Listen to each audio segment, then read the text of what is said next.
All right. Good morning, everybody. Good morning. How are we doing? We're good? All right. That's the spirit. That's the spirit. Good morning. I'm Matt Salo. I am the Executive Director here at the National Association of Medicaid Directors. Welcome to our 8th annual conference. The conference that I think is pretty safe to say is the most meaningful, the most important event where people get together and talk about all aspects of the most important healthcare program, perhaps the most important program period in this country.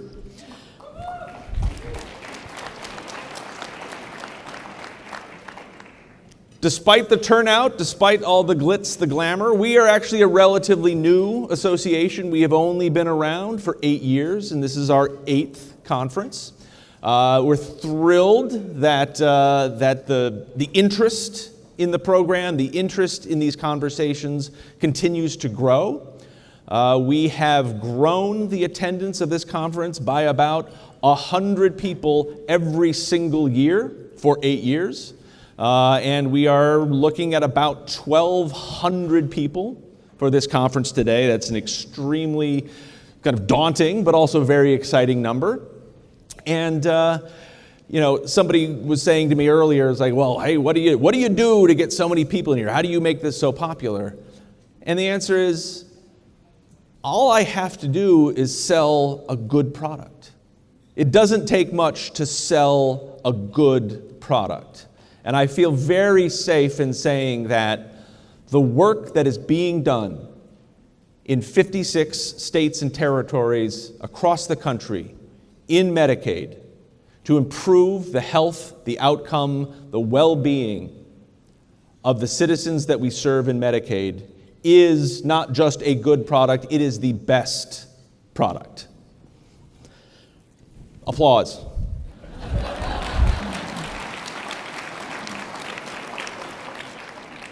So we've actually outgrown 2 hotels in Crystal City. We've outgrown Crystal City.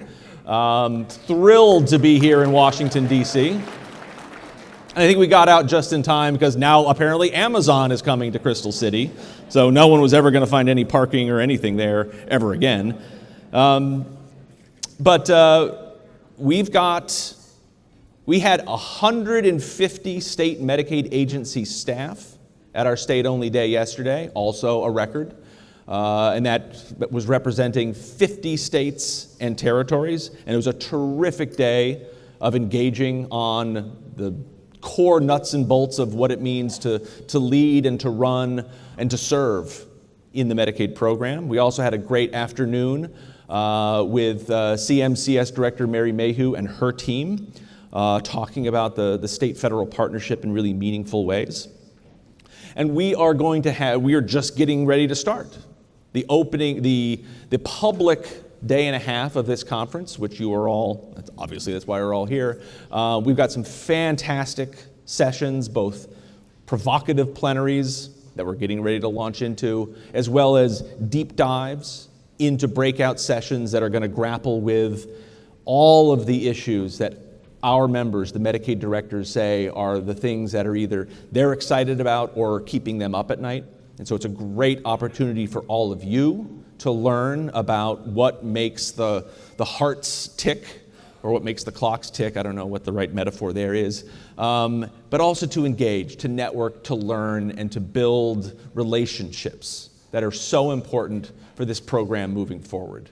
Because really, Medicaid today it's much more of a true public-private partnership than it ever has been in the past. And for the program to succeed in our quadruple aim, we've really got to make sure that we're figuring out how to leverage the strengths of the public sector and the strengths of the private sector as well. And I think we're really going to showcase and highlight a lot of that over the next day and a half.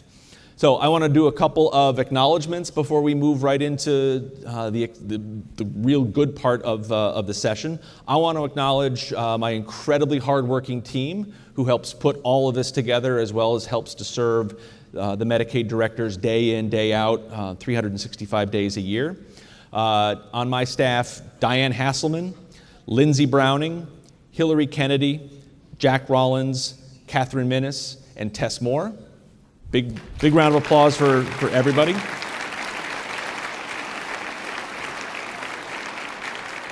Find them at any point during the conference, ask them any question, we will help you out as best we can. But I also want to announce that we've got an opportunity. If you want to join this fantastic team in our mission of serving the Medicaid directors, we actually have a new position we are hiring for, as sort of a data analysis and program coordinator. Also looking at a number of things in our leadership portfolio. It's a terrific opportunity for anybody who wants to join our team. Come talk to any one of us later. We'll hire you on the spot. I also want to make sure to thank specifically Ann Michaels and her whole team at ARB Meetings and Events. They make a 1,200 person meeting run absolutely seamlessly and somehow found red and blue bipartisan Tetris blocks to go up behind us. It's fantastic. I love this. But they've been with us for a number of years, and none of this would happen without them. And then I think the last thing that I really want to make sure that I cover, I guess, last two things. One of which is acknowledging that the role and the participation of our private sector partners, our sponsors, without which, again, none of this would happen, and whose support really helps us to help the Medicaid directors. Just name a few, and I will continue to recognize folks throughout the course of the next day and a half. But AmeriHealth Caritas, Centene for the breakfast today, Anthem for the reception tonight, Aetna for the lunch today, other Diamond sponsors, CareSource, the Lewin Group, Optum, Sellers Dorsey, WellCare Health Plans, DentaQuest for tomorrow's breakfast, and then a couple of things in terms of opportunities for you. We've got free Wi-Fi, and we have a fantastic app.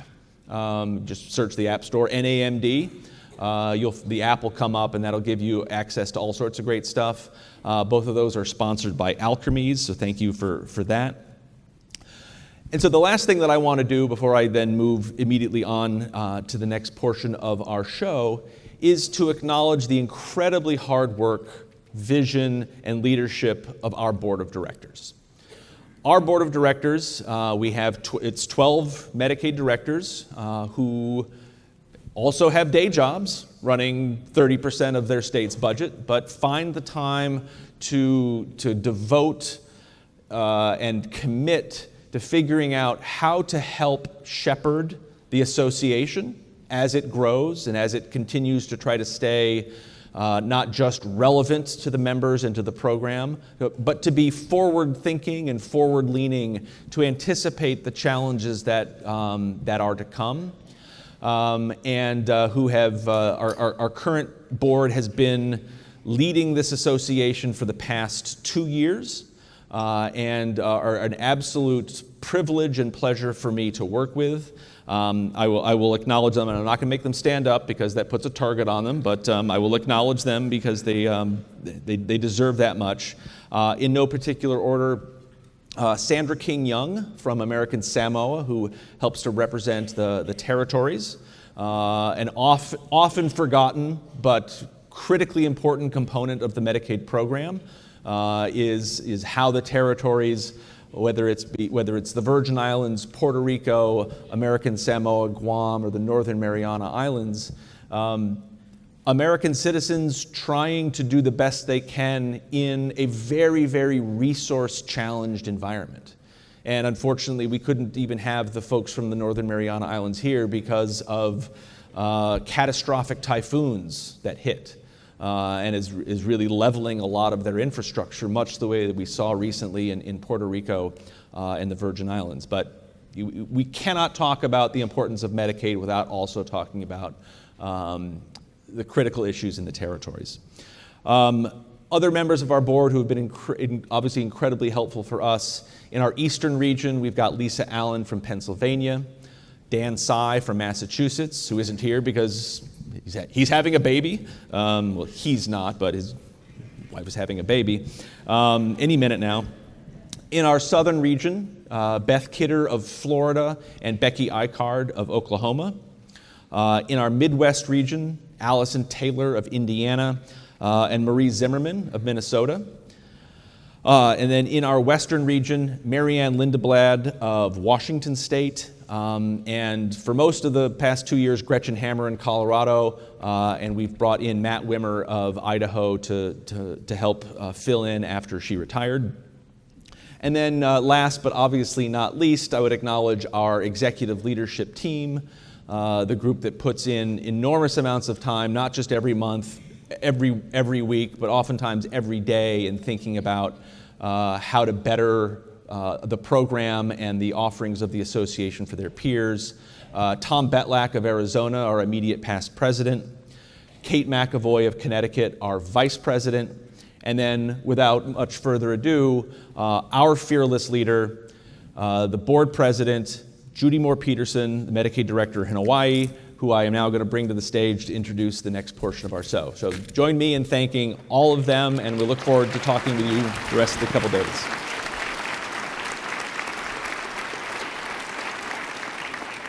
In just 1 minute. So let me also do a little bit of a plug for some of the things that we've got going on over the next day and a half. So like I said, during our state-only day, we had a great opportunity to engage with our federal partners, and we're going to see a continued engagement of our federal partners over the next couple of days, obviously with the secretary who is coming, but with the new CMCS Medicaid director, Mary Mayhew, who will be joining us tomorrow morning. We also have, as we're trying to think through what types of big picture plenary sessions are going to engage and challenge and provoke a thoughtful discussion.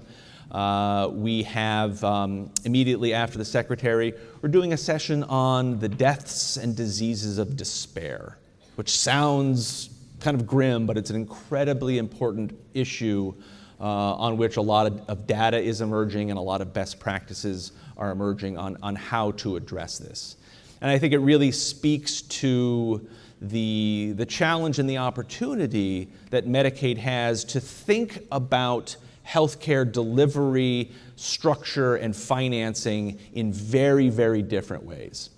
And then we have got a terrific session that's going to close this all up tomorrow. If you're a Medicaid or a healthcare junkie or a nerd, and you listen to podcasts, and you know about the What the Health podcast, we've got essentially the entire cast of that closing us out tomorrow afternoon in a bipartisan fashion to talk about, from a health journalist perspective, what did the midterms mean for Medicaid and healthcare, both at the national level, but also at the state level. So hopefully that will keep all of you engaged for the next day and a half. I will certainly be very excited about that. And so with that, I am now going to turn it over to our board president, our fearless leader, Judy Moore-Peterson.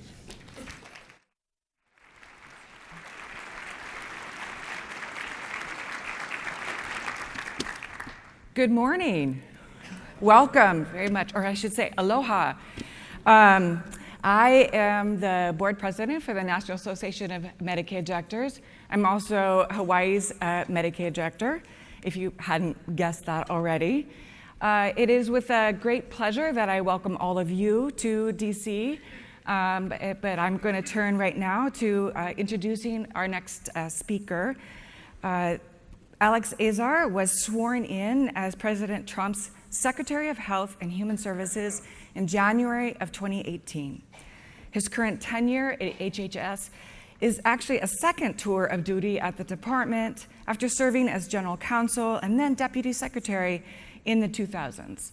He's spent a career working in senior healthcare leadership roles in both the public and the private sectors. It's a pleasure to introduce to you the 24th U.S. Secretary of Health and Human Services, Alex Azar.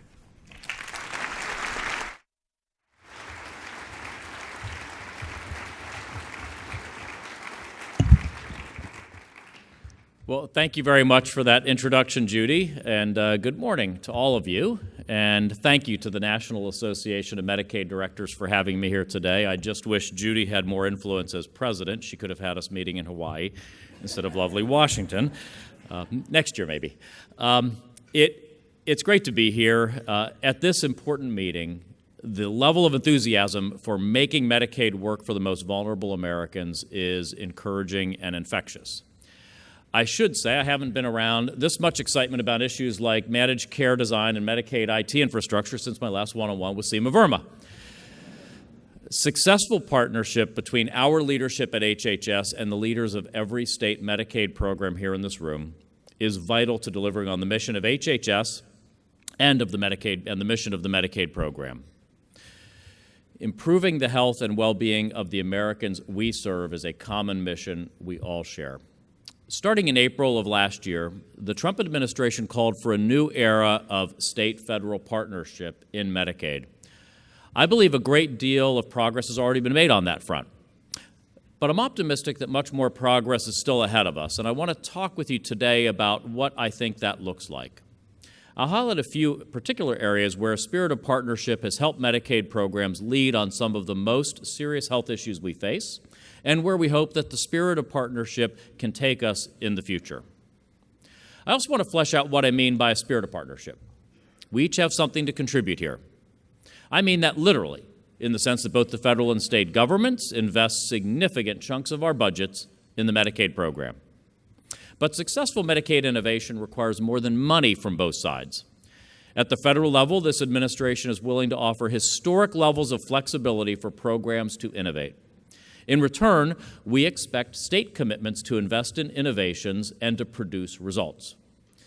There's tremendous potential for this approach to confront the serious health challenges that our country faces.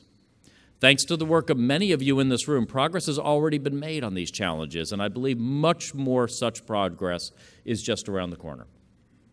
The three particular areas I want to address today are, first, efforts to improve the well-being of Americans through promoting community engagement. Second, combating addiction and the opioid crisis. And third, improving the availability of treatment for Americans with serious mental illness. I'll also note a few more areas where successful Medicaid partnerships can help advance important health priorities. So first, I want to discuss our support for community engagement requirements in Medicaid, which have been a historic step forward for our health and human services programs. In 4 states now, we've brought to the largest program for low-income Americans the well-known lessons about benefits of community engagement can have for people's well-being. I understand this has been a complicated and contentious process, and I want to emphasize that it has been a cooperative and deliberative one as well. All Medicaid demonstration waivers carry substantial requirements around monitoring and evaluation, but we know they're even more important when we are taking the bold and innovative steps that we're taking here.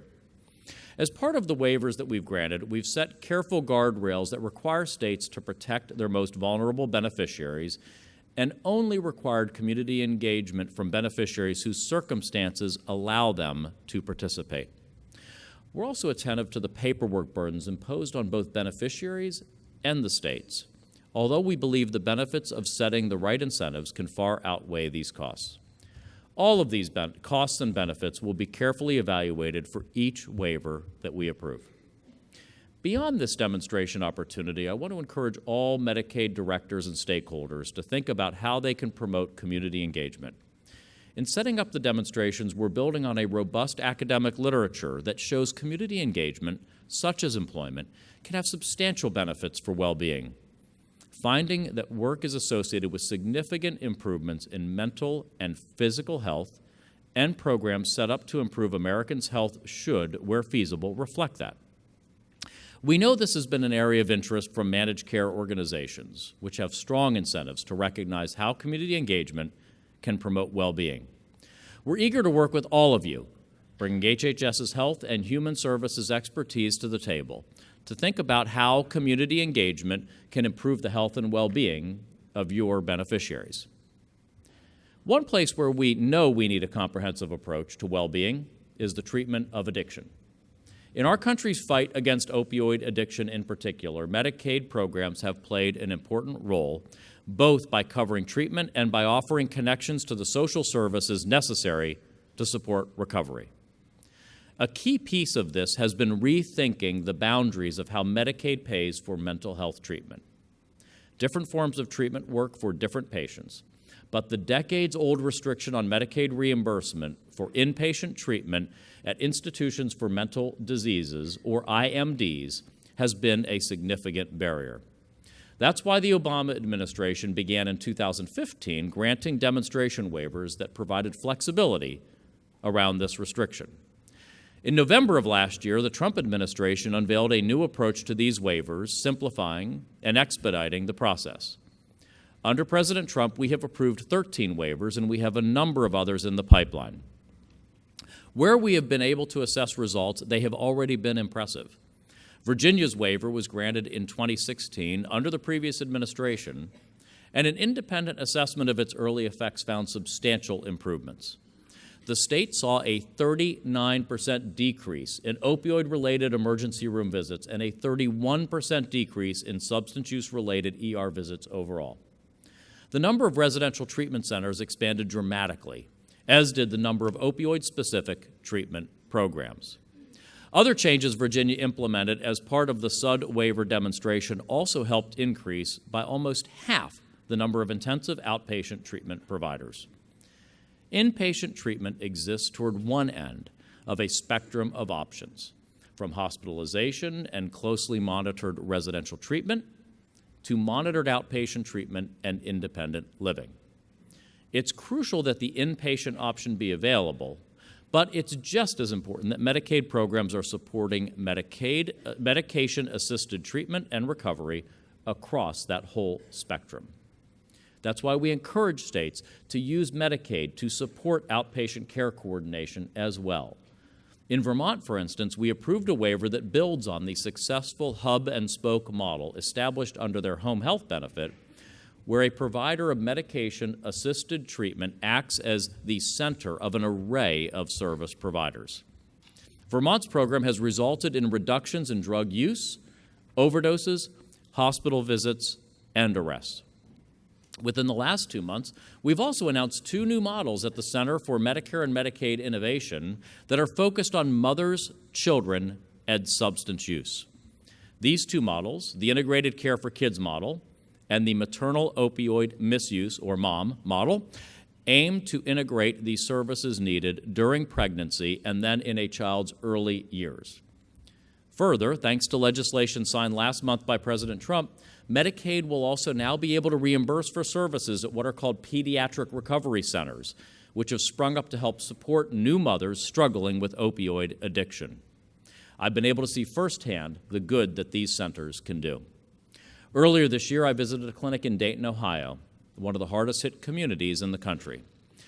That group treats new mothers who are struggling with addiction and their infants who are sometimes born physically dependent on opioids with neonatal abstinence syndrome. I met a young mother who was just a few months into recovery from opioid addiction. One day late in her pregnancy, she got in a car crash on the way to buy drugs from her dealer. The crash sent her to the hospital, where her baby was born, alive but physically dependent on opioids. If she had not gone to the hospital that day, the doctor said her baby probably would not have survived her drug use. Today, she's able to care for her child and share her story of recovery, in part thanks to the support she received at the Pediatric Recovery Center, the kind of care we will now be able to support through the Medicaid program. I want to emphasize one final point about SUD waivers and substance abuse. It is local efforts to connect Americans to treatment and prevention services that have helped produce encouraging signs in national drug overdose trends, but each state faces different local challenges. While we typically speak about SUD waivers in the context of opioid addiction, and that remains our most significant addiction challenge, the waivers are not singularly focused on opioid addiction. Some states face almost as great a challenge from, say, cocaine or methamphetamine as they do opioids. And our data suggests these other challenges are rapidly growing. Our approach to these waivers is flexible and not focused on treating one addiction to the exclusion of others. In fact, inpatient treatment is sometimes more important for substance use disorders besides opioid addiction. But maybe the single most pressing need for inpatient treatment is where someone is experiencing a co-occurring substance use disorder and a serious mental illness. This brings me to the third major priority I want to address, which is how we can use the Medicaid program to provide Americans with serious mental illness the treatment they need to live healthier lives. Serious mental illness is a challenge many of you know well. By one estimate, more than a quarter of adults with a serious mental illness are on Medicaid. But it's worth remembering the daunting scale of the challenge we face, which can be summed up in three numbers: 10 million, 10 years, and 10 times. First, about 10 million Americans in a given year experience a serious mental illness, meaning one that seriously impairs one of the major life activities, like holding down a job or maintaining relationships. Second, they live on average lives 10 or more years shorter than other Americans, which is a tragic outcome for illnesses that we know how to treat. Third, by one estimate, 10 times more Americans with serious mental illness are in jail or prison than in inpatient psychiatric treatment. This is a disturbing systemic failure. Now, inpatient psychiatric treatment is far from the only solution for serious mental illness. It is not appropriate for many patients, but access to it has been unnecessarily restricted by the decades-old policy I just discussed, the IMD exclusion. Many of you know the history of why Medicaid doesn't pay for inpatient mental health treatment. The policy was conceived to discourage states, which traditionally provided mental health care, from offloading these responsibilities onto the Medicaid program. But around the same time Medicaid was implemented, states were already pulling back on their investments in treating mental illness, often with good intentions, of course, because this support went to house patients in inhumane, intolerable conditions. But today we have the worst of both worlds: limited access to inpatient treatment and limited access to other options. Given the history, it is the responsibility of state and federal governments together, alongside communities and families, to right this wrong. More treatment options are needed, and that includes more inpatient and residential options that can help stabilize Americans with serious mental illness. That is why today, CMS will be sending a letter to state Medicaid directors laying out how to apply for waivers for flexibility around the IMD exclusion to treat serious mental illness.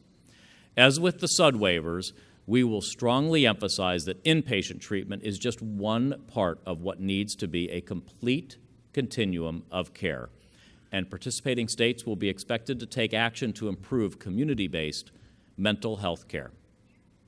There are effective methods for treating the seriously mental ill in the outpatient setting, which have a strong track record of success and which this administration supports. We can support both inpatient and outpatient investments at the same time. Both tools are necessary, and both are too hard to access today. There's so many stories of Americans with serious mental illness and their families that end in tragic outcomes because treatment options are not available or are not paid for. I urge everyone involved in state Medicaid programs here today to consider applying for the kind of waiver I have just outlined. These waivers will help complement the good work so many of you are already doing to fight substance abuse, and will help build a system where Americans with serious mental illness and their families can finally find the treatment and support that they need. In closing, I want to emphasize that we also see Medicaid programs as a valued partner in a number of other priorities we've set forth for HHS, including bringing down prescription drug prices and moving toward a healthcare system that pays for health and outcomes rather than procedures and sickness. State Medicaid efforts have often paved the way, for instance, on providing care for seriously ill Americans in their homes rather than in hospitals or skilled nursing facilities. We want to continue supporting efforts in that direction. On these priorities, we want to work with you on developing innovative approaches, and we want to make that process as quick and as painless and predictable as possible. Last year at this gathering, Administrator Verma laid out progress that had already been made on faster processing of waiver applications. Since then, progress has continued. From 2016 through the first quarter of 2018, we cut the median approval time for a state plan amendment by 23%. approval times for long-term care and home and community-based services waivers dropped too.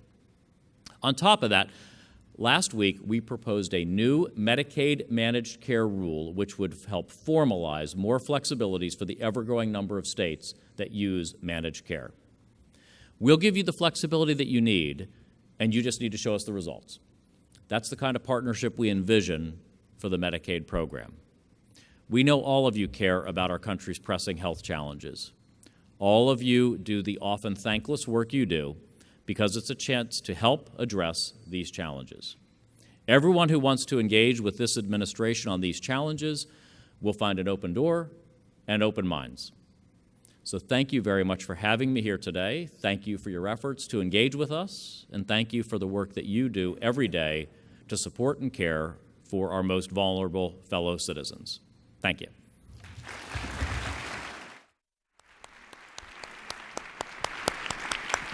Hey, thank you so much. It's with great honor and pleasure. Thank you very much. Aloha. Thank you. Thank you.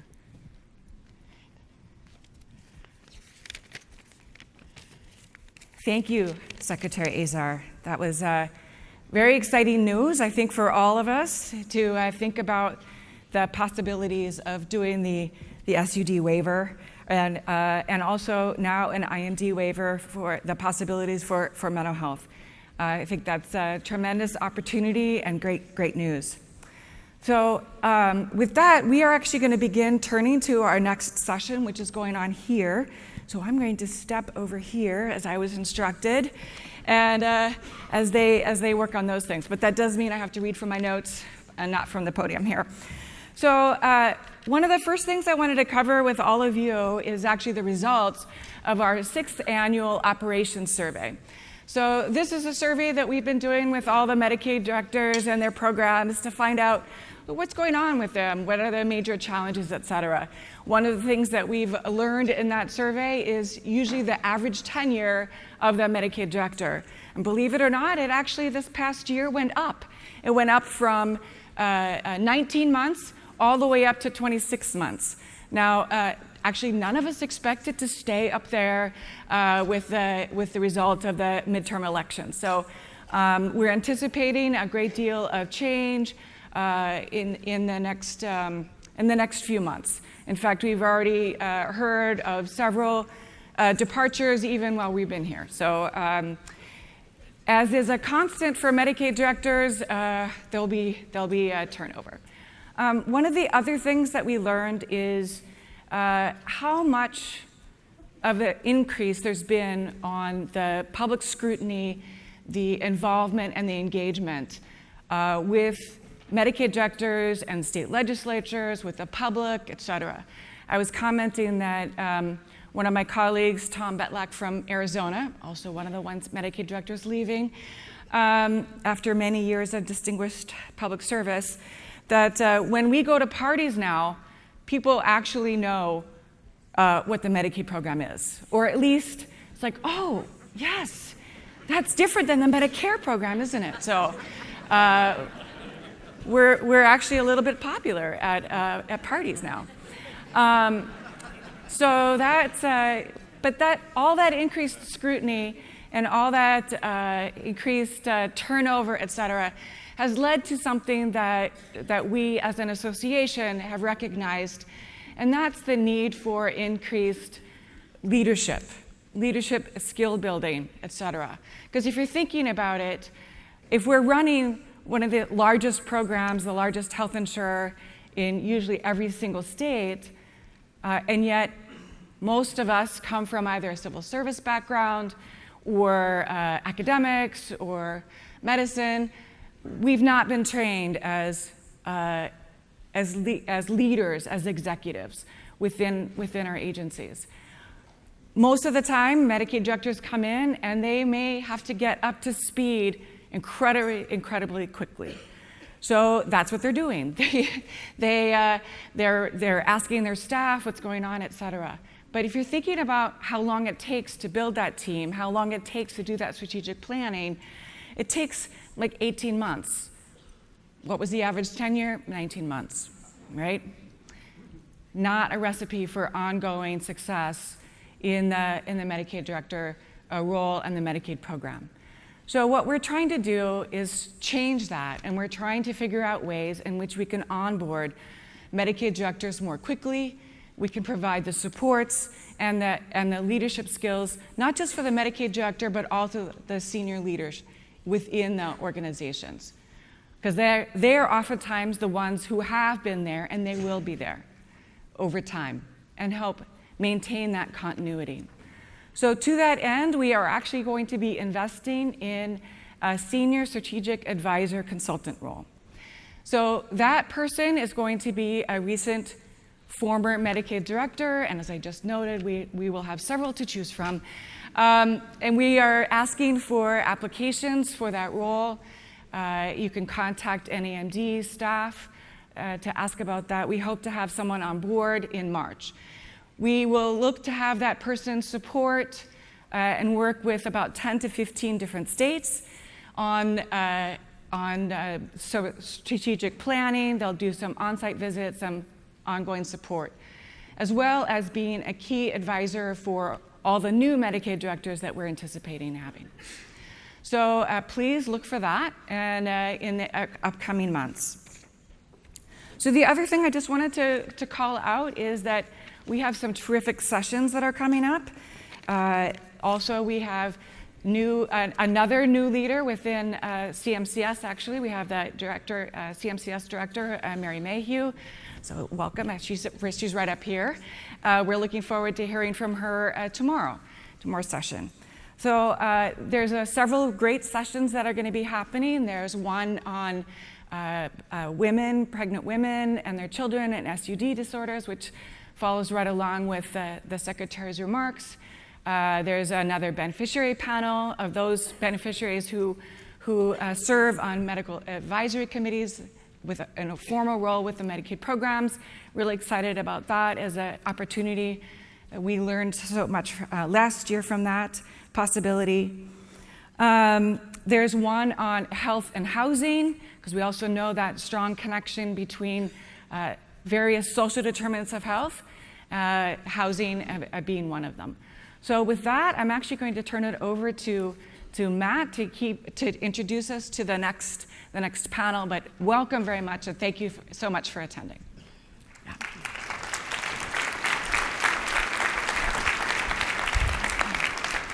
All right, thank you, Judy, and obviously thank you to the Secretary. That was fantastic. I think good news in the world of our efforts to topple the IMD exclusion one day at a time. We'll get there. So let me take a couple points of privilege to thank a couple of the sponsors while I make sure that our next panel is mic'd up and ready to come on up here. I want to thank Express Scripts, Health Management Associates, Innovage, Magellan Healthcare, Milliman, and United Healthcare Community and State. I want to thank at our Sapphire level Axial Healthcare, the Blue Cross Blue Shield Association, Conduent, DXC Technology, Evolent Health, Health Tech for Medicaid, Humana, Maximus, and Molina Healthcare. All right, with that, I want to make sure to bring our panel up here. As I mentioned, the next session we're going to be looking at is called Better Understanding the Increase in the Deaths of Despair, and what are the opportunities in state policy. Across the country, states have witnessed, and the data has confirmed, a decrease in life expectancy, which is particularly stark for lower income individuals. States right now are working hard to put together multi-sectorial responses to address and reverse this trend. And so, in addition to discussing some of these state responses, the panel will highlight what the current data tell us about this trend and explore what some of the underlying causes might be. We got a great set of panelists, and I want to take the point of privilege to introduce the moderator of the session, Noam Levy. Noam writes about healthcare policy for the LA Times out of the Washington, D.C. Bureau, where he's been at the LA Times since 2003 and the D.C. Bureau since 2006. I don't know if I know a more thoughtful, insightful, and reasoned reporter out there who is on the front line talking about Medicaid issues, healthcare issues, as they impact the nation, as they impact the community, as they impact people. He's an extraordinarily thoughtful person, and was absolutely was the first person I thought of when I thought, who could effectively and demonstrably lead this session talking about some difficult issues. Without question, it's Noam. So please join me in welcoming him, and then we'll bring out the rest of the panelists as well. Thank you. It was really nice to see you. Thank you. Nice to see you.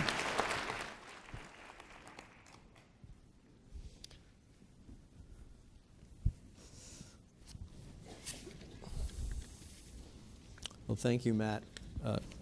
Thank you, Matt, very much for that introduction. And we have obviously a very serious panel, a very serious topic to address this morning, which I hate to do after the good news about waivers and the fact that people who work in Medicaid are popular at parties. So we're going to take it down a notch and talk about deaths of despair. Obviously, many of you are addressing not only the opioid crisis that has become so problematic for so many communities across the country, but dealing with some of the causes of that problem and some of the broader social issues at work that are driving that epidemic. And what I'm going to do is introduce our panels and then hand it over to Eric Schneider here at the Commonwealth Fund, who's going to present a overview of some of the issues involved with the opioid epidemic, and then we're going to have a conversation about what these three state leaders are doing in their states and their thoughts about how this issue can be addressed constructively. So let me start by introducing folks from my left. At the far end is Eric Schneider. Dr. Eric Schneider is a Senior Vice President for Policy and Research at the Commonwealth Fund, a national philanthropy engaged in independent research on health and social policy issues. A trained primary care general internist, Eric is the author of numerous articles on health policy in this country and around the world. And prior to joining the fund, he was principal researcher at the RAND Corporation and has been on the faculty of Harvard Medical School and the Harvard School of Public Health. Next to him is Marvin Figueroa, Deputy Secretary of Health and Human Resources for the Commonwealth of Virginia. Marvin is a job. This is a job that Marvin took recently, following the election of Governor Ralph Northam. Prior to that, he served for 7 years as a senior policy advisor for Virginia Senator Mark Warner, and earlier in his career, he was a college counselor. And to my immediate right is Cindy Bean. She is the Commissioner of the West Virginia Bureau of Health and Human Services, where, among other things, she led the implementation of the state's expansion of health coverage to approximately 165,000, is that right? 165,000 West Virginians through the Affordable Care Act. And last but not least is Van Ingram, the Executive Director of Kentucky Office of Drug Control Policy. Van joined the office in November 2004, so more than a few months on the job, shortly after it was created, with the mission of coordinating Kentucky's substance abuse efforts in enforcement, treatment, and prevention and education. And prior to that, Van spent 23 years in law enforcement, including 6 as the police chief of Maysville, Kentucky. So with that, let me turn it over to Eric, who's going to run through some slides about this issue. Great. Thank you very much, Noam. It's really a pleasure to be here. If I could have the slides up, I'm not sure if they are, but great. I'm looking forward to sharing with you some work that we have done at the Commonwealth Fund to try to understand the relationship between the deaths of despair, which is not the most uplifting topic, and the opioid crisis, which we've heard a lot about in the news. And then also I'm hoping to persuade you that these are potentially solvable problems. I'm going to do all of that in 10 minutes, so this will be a quick run through. So here we are with the questions. Why do deaths of despair matter? What is driving the mortality trends that are underlying these deaths of despair, and what might guide state responses? So something remarkable happened in 2013-14 approximately. For the first time in decades, really, the life expectancy of of Americans basically declined. It had been rising for years, and actually you see it here as an increase in the mortality rate starting around 2014 or so, and that was puzzling. Other countries have not observed a similar increase in mortality rates. And when we get underneath that, as Angus Deaton and Case did, you discover that, in fact, mortality rates are still falling for causes like heart disease, cancer, and stroke, lung disease, and other chronic conditions. But this category, which I'll describe in a second, of deaths of despair was showing an increase in mortality rates during this period of time. So what are these deaths of despair? Well, they're suicide, primarily self-inflicted injuries. They're due to alcohol-related causes like liver disease and poisoning by exposure to alcohol. And then there are drug-related causes, and it's opioids, sedatives, hypnotics, anti-anxiety drugs, and accidental prescription drug poisonings, although those are a smaller part of the category. And the most remarkable thing about deaths of despair is that they were up really across the board in all states. You can see here between 2005 and 2016 that the rates went from a majority with less than 30 deaths per thousand to, by 2016, 18 states, 36 states really had rates of 40 or more per thousand, per 100,000 people dying related to these specific causes. So this was a pretty widespread problem, but you can also see that it varies a bit depending on which state you live in. So deaths of despair have been rising over this time period. You can see the trend line, and the top line is actually pulling out West Virginia and showing you how that the rates of death have varied in Virginia, West Virginia, so that's quite dramatic. Looking beneath the hood of this category of deaths of despair, you can see that deaths from drug overdose have increased more than the other causes. So overall, the top trend line, there's been a 51% cumulative increase in deaths of despair. But when we look at the specific contributors, you see that there's been a 113% increase in opioid-related deaths compared to a 24% increase in suicide rates and a 26% increase in alcohol-related deaths. So clearly the opioid contribution is driving this, in fact, overtaking the other causes in 2014. We also see that the lowest and highest rate states have experienced very different rates of change. Here we've pulled out Nebraska, the lowest rate state, and West Virginia, the state with the highest rate of deaths of despair.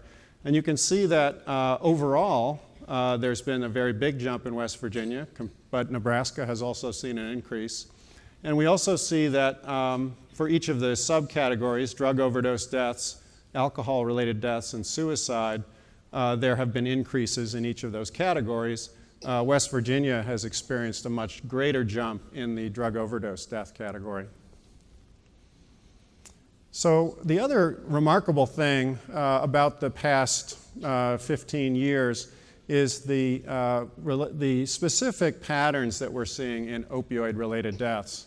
If you look at the top line, you're seeing the increase in deaths related to any opioid. And then if you look at the purple line, you see, it's the blue line, you see that heroin-related deaths have been going up. And you can see that other synthetic opioids like oxycodone started to increase actually even before the heroin increase. And finally, the toxic synthetics, fentanyl, the very potent opioids, have jumped within the last year or two.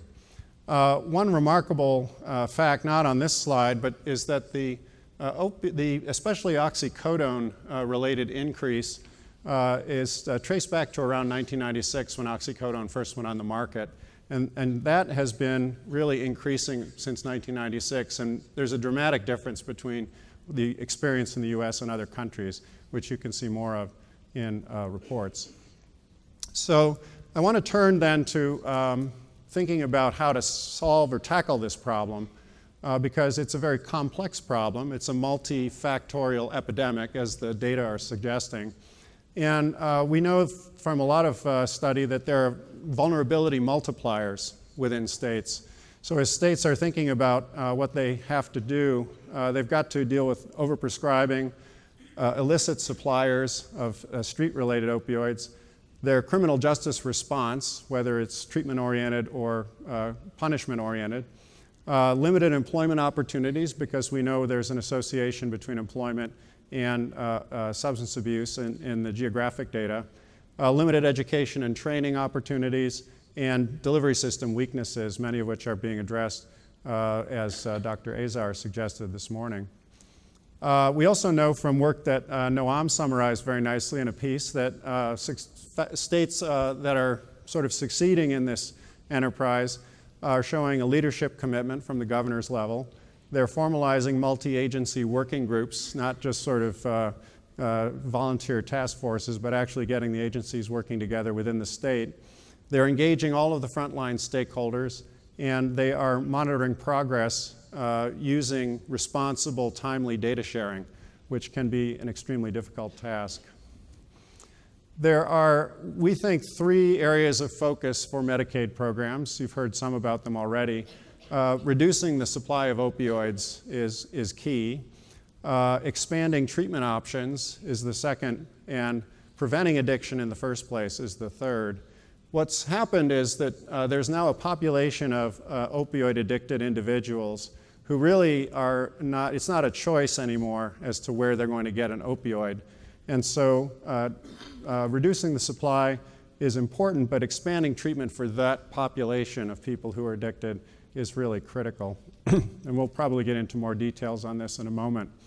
Just to drive home the potential power of medication-assisted treatment, buprenorphine, here in France, there was a sort of epidemic of heroin-related overdoses.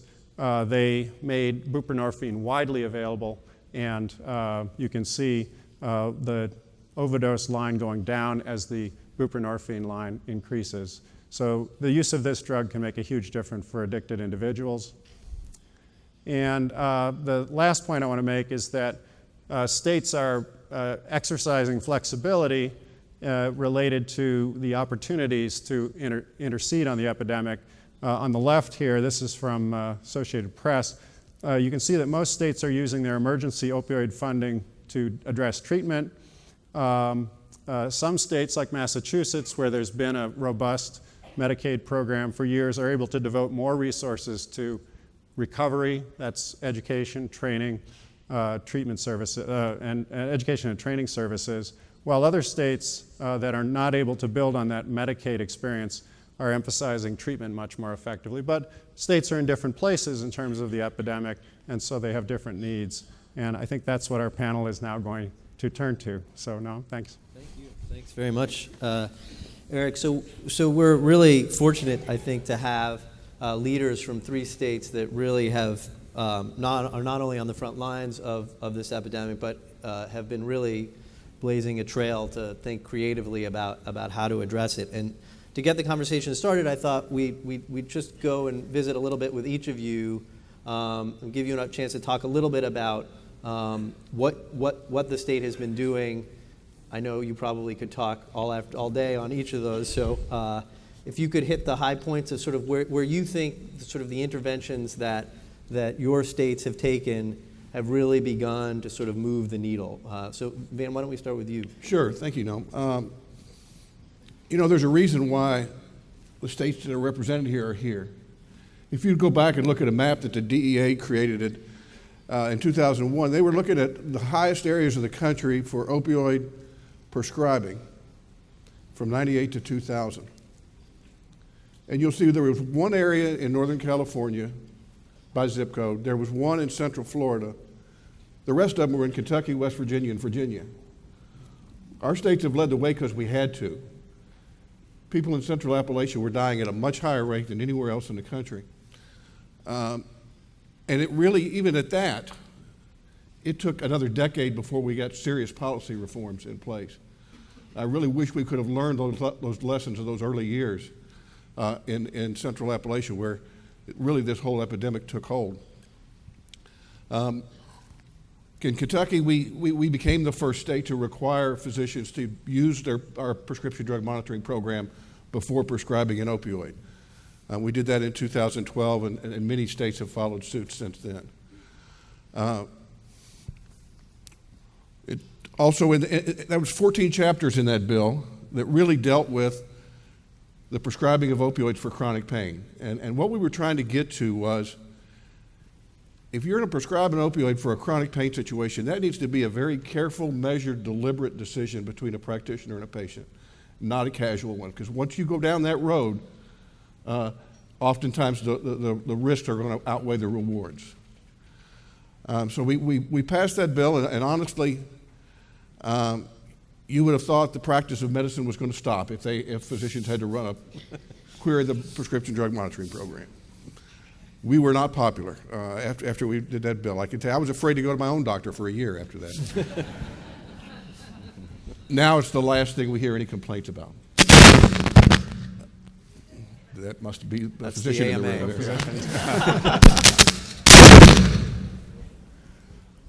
there. Because I hear from physicians now all the time how it was transforming in their practice. They just didn't realize the amount of doctor shopping and co-prescribing that was going on. We had to come back a year later and kind of fix that bill. I used to think I had problems communicating with physicians until I met their lawyers. And we had to make some changes there. But we followed in 2015 with really, it was called a heroin bill, but it was really a harm reduction bill. We made it quite clear that Narcan could be prescribed to anybody with a pulse. We created a Good Samaritan provision. So if people are using drugs together and one goes into an overdose, if you call 911 and stay with them, if you have a small amount of drugs or paraphernalia on you, you won't be charged. But the one thing that we did that I'm most proud of is we became the first southern state to allow for syringe exchange. It was very contentious. We had to go to the Senate didn't want it, the House did. We went to a conference committee. And the compromise that came out of that was each local unit of government, city and county government, where they were going to be located had to approve it. The local board of health would have to come with a plan. Well, I thought to myself, we might have 2 or 3 of the larger cities do it, but these small towns and suburban places will never do it. We have 56 programs right now, second most in the country. Because people really recognize back home we're in a mess. We're losing 4 Kentuckians every day. We got the highest rates of Hep C in the country. We're one patient zero away from a rapid HIV epidemic. So people really caught on to that and have really embraced that, and it's gone well. Finally, I'll wrap up by saying in this 2017 session, we became the first state to put a 3-day prescribing limit on acute pain. Naturally, there are many exceptions built into that, but we're trying to reset that bar so every time an opioid is prescribed, that is a conscious decision. We could go on and talk about how we've been overexposed as a country the last 25 years, and that's why we're in the place that we're in. And we're the bills we passed really don't do anything for a person with an opioid use disorder. We're looking at the next generation down the road to prevent this from continuing. Well, thanks very much. That's really fascinating. Cindy, do you want to talk a little bit about what you guys have been up to in West Virginia? Yeah, I just want to give a snapshot of what parts of West Virginia look like too at the same time. So southern West Virginia was ravaged, much like Kentucky.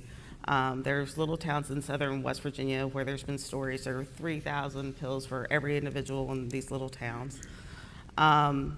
West Virginia, much like our sister state over there in Kentucky, a very heavy coal mining state, labor state, construction state. So it was natural for people to go to their doctor to seek pain medication. So that was kind of the first wave of what happened to us. And so McDowell County, West Virginia is our southernmost county in West Virginia. The life expectancy in McDowell County, West Virginia right now is 64. You go 300 miles across the border to Fairfax, Virginia, and it's 82. Our mortality rate for overdose deaths in McDowell County, West Virginia was 141 per 100,000. Wow. Our mortality rate for West Virginia for overdose deaths is 52, which is still the highest in the nation. Our births of individuals with neonatal abstinence syndrome are 5 times higher than any other state in the nation. So West Virginia, much like Kentucky, has done a really good job, I think, in making the doctors use the PDMP, putting some strict limits on our prescribers, following the CDC guidelines for chronic pain management. We again have passed some bills with regards to how many opioids for leaving for acute pain. Also encouraging alternative pain management therapies such as physical therapy, acupuncture, and those kinds of things. We have some harm reduction programs, but in West Virginia, as much as the drug epidemic, there's not a person in West Virginia that could raise their hand and say that the drug epidemic in West Virginia has not affected them or their family in some way. They either know a friend or a family member or something has happened where they know the impact of this epidemic. This epidemic has captured our state from the governor's office on down in order to how do we tackle this problem, because it is destroying our state. In West Virginia, if you haven't been to West Virginia, is one of the most beautiful states in the country. It's absolutely gorgeous. And we have towns in West Virginia, when you go through those towns, they look like ghost towns. At one time, McDowell County had 100,000 residents. They now have 18,000 residents. You go down Main Street in McDowell County and it is boarded up. You want a cup of coffee in McDowell County, there's not a McDonald's or a Wendy's on every corner. You're gonna search for a while before you can find a place. Then you're gonna find a place in McDowell County to have a cup of coffee. And you might see some older gentlemen sitting in there and it's early in the morning and they're just talking and they're doing their thing. And you get to talking with them. What are you doing out so early this morning? We dropped our grandchildren off at school, because 52% of the kids in McDowell County don't have parents at their home. They've either died of an overdose or they've lost their rights due to their drug epidemic. So we have a whole generation of children in West Virginia that are now being affected by the drug epidemic. Our rates for child welfare have doubled in the last 3 years. We are in a child welfare crisis. We are #1 in the nation in removing children from the home due to the drug epidemic. 85% of all of our abuse neglect cases have a drug issue tied to them. We are also #1 in the nation for children in congregate care, which is absolutely the worst place that you can put children. But there are not enough foster homes and enough homes in West Virginia to put all the children that are in need. So our state is in a state of crisis. We were one of the first states under the Trump administration to apply and get an SUD waiver, because one of the first steps is to actually save lives, get people into treatment. We too had the Good Samaritan law with the Narcan, but even with that, we had our EMS providers really struggling, keeping Narcan on the vans, on the van runs. You could go out and sometimes you go out and it's the same person a couple times that day. EMS providers also feel that trauma because they see that same person, then also they might see the child in the corner and what's happening to that child. So our whole system in all of West Virginia has really been hit so hard about this drug epidemic. And then as our new governor has come in and has brought in new industry and is trying to revitalize the economy, a big part of the problem is we don't have workforce that can pass the drug tests for some of the jobs that are actually coming in to revitalize our economy. So the goal is to get people into treatment and get them into recovery. But those that work in the addiction field, we all know, sometimes it might take that 10th time somebody's out giving somebody Narcan before they finally get into the treatment recovery, and it takes. And so when you hear responders, and luckily in West Virginia, our EMS responders are some of the best people you'll ever meet, and they go out, and as frustrating as it might be, they know this might be the time it takes. This might be the time it takes. This person gets in recovery, and they get their lives back, and they get their family back. So addiction in West Virginia is such a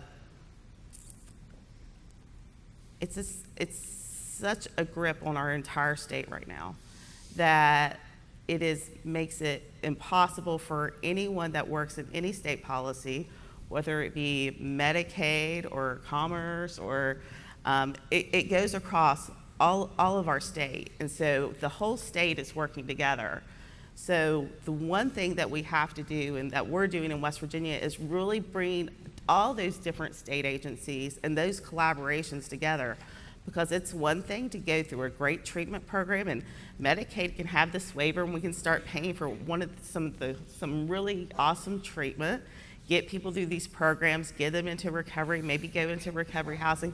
But at the end of the day, if you go back home to McDowell County and the main street's boarded up and there's no job, it's not going to work.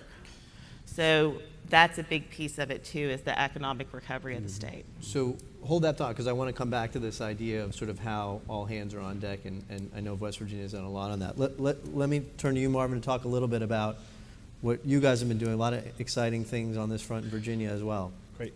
Well, good morning, everyone. I will start with two disclaimers first. One is I am a relative newcomer to state government. I spent about 8 years working for Senator Mark Warner, shaping how we talked about opioids as a substance use disorder from the federal level. And now I went to a state where the Secretariat is responsible for 12 agencies that oversee how we translate that into day-to-day actions to combat this epidemic. And then two is that I was raised in the Bronx, so I'm a reformed New Yorker. And so I talk fast, and so I would try to kind of check myself. So, I mean, when we started this administration in January, one of the first briefings that we received was from our Department of Health. In 2016, the governor had declared a public health emergency because of the deaths that we were seeing as a result of substance use disorder. And what they did is they overlaid a map, a health opportunity index that takes into account job security, income. It looks at food security as well, food insecurity.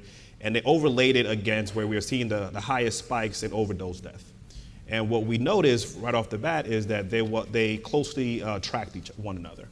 And it's not to say that if you're in a low-income community or a low-opportunity community, you're likely to use a substance, but it does tell you something about what it means that it does track really, really, really closely. And so the governor's perspective from the beginning was that this is not only an opioid issue or a fentanyl issue or methamphetamines issue, but this is about the underlying structures that have resulted in individuals becoming addicted. And we established a working group, the executive leadership team on opioid and substance use disorder. What we've done is kind of establish an environment where we're thinking about it from multiple vantage points. So not only from the Health Secretariat and the Social Services Secretariat, but also bringing in our Department of Corrections. We brought in also our Secretariat that's focused on commerce and economic development and workforce, because we do have this understanding that this is the result of years of policies and action and non-actions, and that we have to have a reaction that encompasses all those issues as well. And so you heard a little bit from Secretary Azar about our arts program, right? Another big recognition that maybe the services that we have in the community are not evidence-based, and that we needed to have the tough conversations about what we had in the community and how we improved those services. We also work with our emergency rooms to ensure that when that individual is there, that and the effects of the substance is overturned, not overturned, but is reversed, that person has an ability to then seek treatment right after. When that individual is in the custody of our correctional facilities and they receive treatment, then that individual goes and go back to the community. That person has the services, the supports recovery, right? A lot of the times you get better in our correctional facilities and then go to communities that are not supportive of recovery. And so some of those benefits and some of that progress that individual makes is offset when they go back home. And so we're looking at it across the board, and there's a difficult issue with different factors that contribute to it. Thank you. Thank you. I want to hit on something that I think all three of you really alluded to, which was this sort of this feeling that this crisis has required a sort of all hands on deck kind of response. And Van, you talked about harm reduction, and it sounds like you, all three of you really are trying to bring in law enforcement. We're here obviously talking about Medicaid. Van, you have a background in law enforcement. It's been necessary to bring physicians to the table to talk about treatment and prescribing patterns. Can I ask each of you briefly to sort of talk a little bit about how has the process proceeded in terms of bringing all of these stakeholders around the table? These are not communities that in state government, right, that have historically always worked well with one another, if they've worked at all, right? Absolutely, yeah, and I think a lot of it is leadership. I've worked for 3 governors, and I can tell you under Governor Bevin, we've worked more closely together, state agencies, than we ever have before. Everybody's at the table. Everybody who touches this problem is at the table. The fact that we have state police now sharing data with public health, if you'd have told me that 10 years ago, because that's our secret data. We're not sharing that with anybody. But now that's happening on a regular basis. We're seeing all kinds of collaboration between public health and law enforcement at the local level and at the state level. And just really quickly, what was the most difficult hurdle to overcome in terms of bringing folks together? You know, I have to give you a simple answer. A lot of times it's younger personnel coming on that look at things maybe through a different lens. And I think that was kind of a breakthrough where we got that data sharing going on and those kind of collaborations going on. Yeah. Was maybe some leadership turning over and some younger folks being involved. Was that true in West Virginia as well? So I think in West Virginia, a couple things. I think one of the benefits of the Affordable Care Act and being an expansion state is that it made you work with different agencies that you didn't normally work with as a Medicaid agency. So Affordable Care Act comes on, and then all of a sudden I am working with the Department of Justice and making sure that those individuals that are being released have their Medicaid, on day one. So if they have had treatment while they were in the facility, then that treatment can continue. Before that, those individuals wouldn't have necessarily qualified for Medicaid in West Virginia. So that was kind of one of the things that already had us kind of working together across some of those silos that we didn't normally work together. But the other thing is strong leadership. And I think strong leadership and actually putting some structure. So in West Virginia, we had a bill that passed that created the Office of Drug Control Policy. And in that office, it makes you bring all those agencies together to really talk about what your efforts are and what you're doing. And then I think with regards to the silos and regards to the territories and people like, oh no, that's our data, because I think in the past, West Virginia's probably had some of those issues too. I think the bill from Office of Drug Control Policy to say everybody is going to be reporting this so we can make sure we are targeting and putting our efforts the best possible way using data to make sure that we're going into the communities and that really need the most help.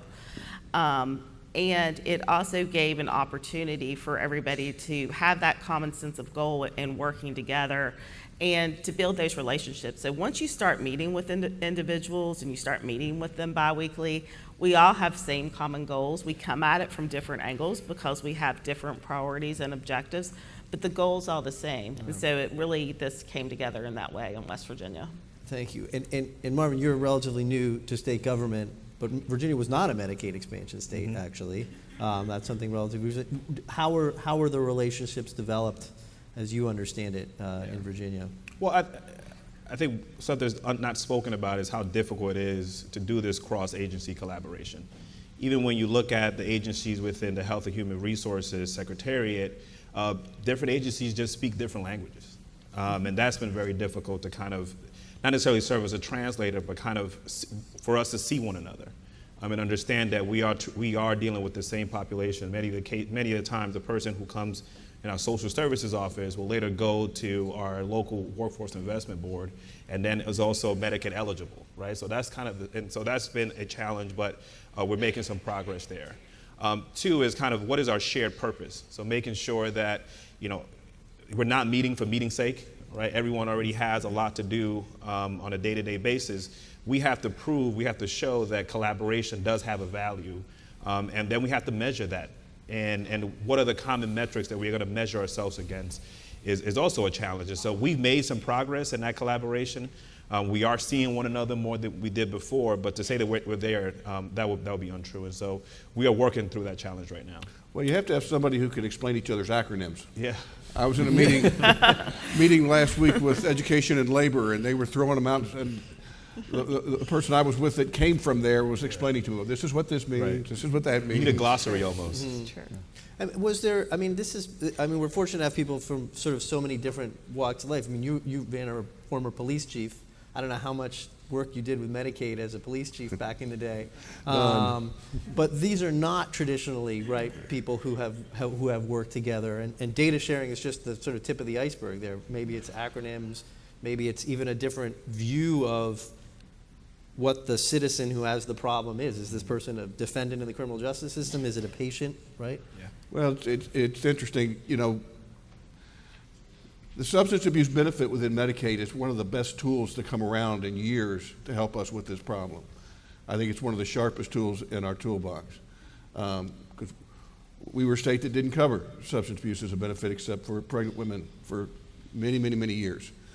And to see the number of providers that have increased, and good providers that are doing quality work, and being able to do that on Medicaid reimbursement is huge.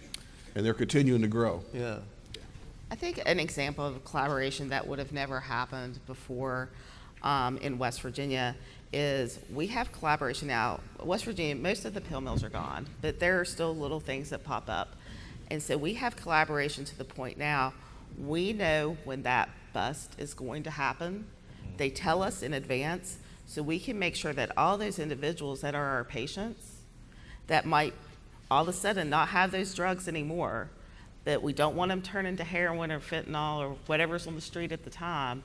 And so we can get them into a Suboxone program. We can get them into a more appropriate program. Or if they are having chronic pain, get them to a chronic pain doctor who's going to treat their chronic pain appropriately. And so that is this one example of a collaboration that before this epidemic and before we all started kind of working together and talking together, never would have happened. We would have read about the bust in the paper and been like, oh gosh, what are we going to do with all of our patients? And calling the managed care companies, is this doctor enrolled in your network? How are you going to handle this? So, a lot of what you guys have talked about, and Eric, you talked about this as well, was the increasing focus now on treatment. And I feel like even in the couple of years that I've been writing about this, a few years ago it was crisis. It was prevention, it was getting Narcan on the street, et cetera. And now there's much more of a discussion about medication-assisted treatment specifically. When you look around the country, Eric, do you get a sense sort of systemically that there's been an acceptance that is the preferred strategy, and to what degree is that sort of accepted in different parts of the country? Yeah, I think we're at the early stages still of reconceptualizing this problem of addiction as a chronic disease that can be managed. In fact, it is we still are taking care, and I say we because I've practiced primary care medicine for many years. Addicts who became addicts in the 1970s during the heroin epidemic are still at risk. In fact, there are even some of them who are dying because of the contamination of the street supply with toxic fentanyl and other high-potency opioids. These are addicts, in one sense, are born, and in another sense, created. So the way we manage diabetes in primary care went through a sea change over a 10-year period where it went from being a somewhat treatable disease that we sort of depended on people to follow some guidance. We gave them insulin, to a much more comprehensive view of how to manage that chronic disease. And I think addiction, we're beginning to think of addiction in the same way, and the need to integrate primary care and behavioral health services to manage this chronic disease, which will always be a risk for people. One of the reasons treatment is so important is because it diverts people away from the street supply, from illicit opioids, and actually buprenorphine and Suboxone can produce, can get people to the point where they can go to work, not think about where they're going to get an opioid supply. So I think around the country we're going to see physicians and other ancillary providers, behavioral health providers, able to create these systems of chronic disease management that will address this problem. Marvin, Virginia's done a lot of work in this regard. How would you characterize sort of how advanced the state's effort is to develop that infrastructure to provide treatment? Yeah, so we made a lot of progress in getting more individuals waivered to provide medically assisted treatment. Now our challenge is ensuring that those individuals are then prescribing, right? And so there's still a lot of misunderstanding as to what you can and can't do. And so part of our challenge and part of what we try to address through our SOR grant is how to create hotlines and how to create support systems so that physicians that are waiver are then prescribing. Another big challenge that we have is not only having that person waivered, but also then having a sufficient amount of behavioral health supports in the community to be able to not only do the prescribe, but then the counseling that is necessary for recovery to actually happen. And so those are areas that we're focused on right now, and we're making some significant progress. And what about you guys? I assume you face many of the same challenges. I mean, if the main street's boarded up, there's probably not a behavioral health specialist either, right? You are correct.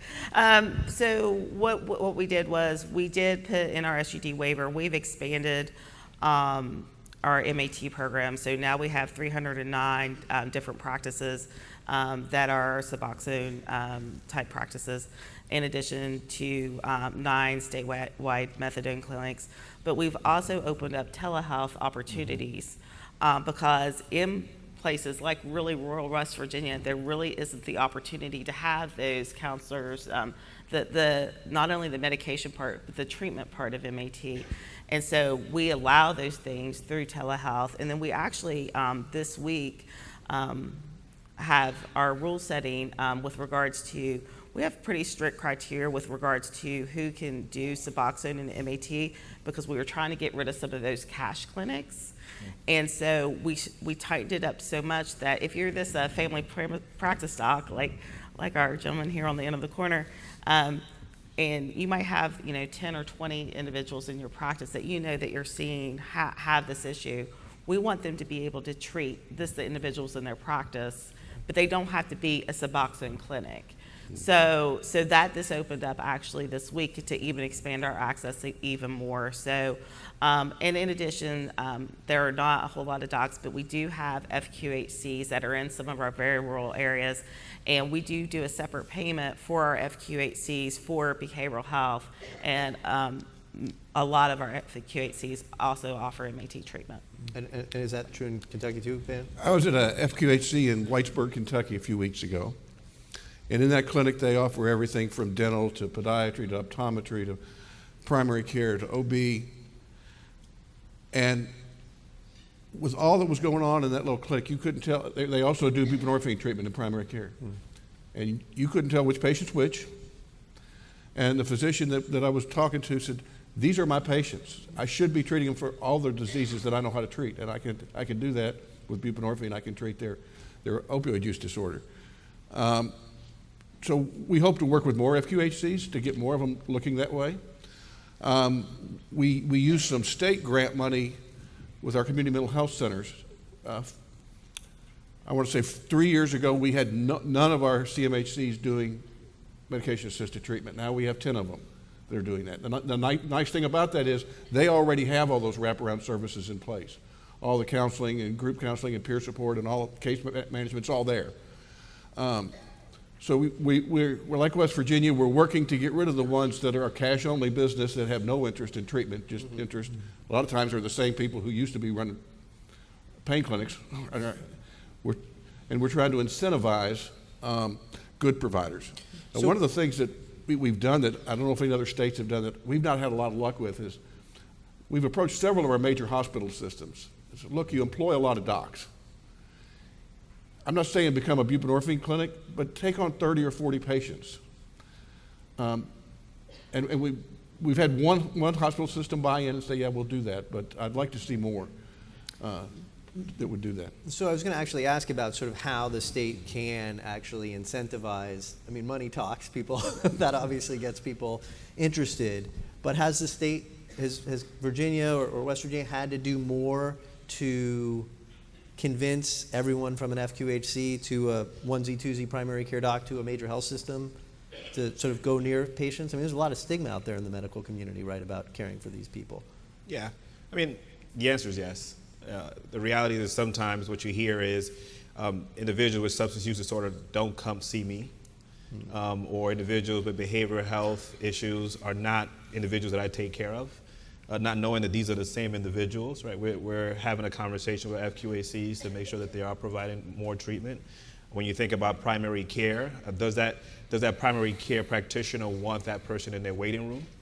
And what kind of supports can we provide for them? When it comes to the major health system, they don't want to be known as a facility that deals with this population, right? And so there is a lot of stigma that we as a state have to try to break down. We have the benefit of having a physician for a governor who is able to speak about these issues in a fluent way, but it's still very much a challenge. What about in West Virginia? How are you breaking down some of that? So in West Virginia, I think a couple things. So prior to our waiver, we did not pay for methadone. Methadone, when it first came into West Virginia, kind of got a bad rap. There was a moratorium put on, and there's only 9 clinics in the state, and we're no longer going to pay for it. So when we did the waiver, it was, okay, Medicaid clients, we're going to pay for your methadone treatment. It's a evidence-based treatment. We should have probably been paying for it a long time ago. And so there was a little pushback at the legislature, like, why are you paying for this? Because there's these other things that are supposed to be better.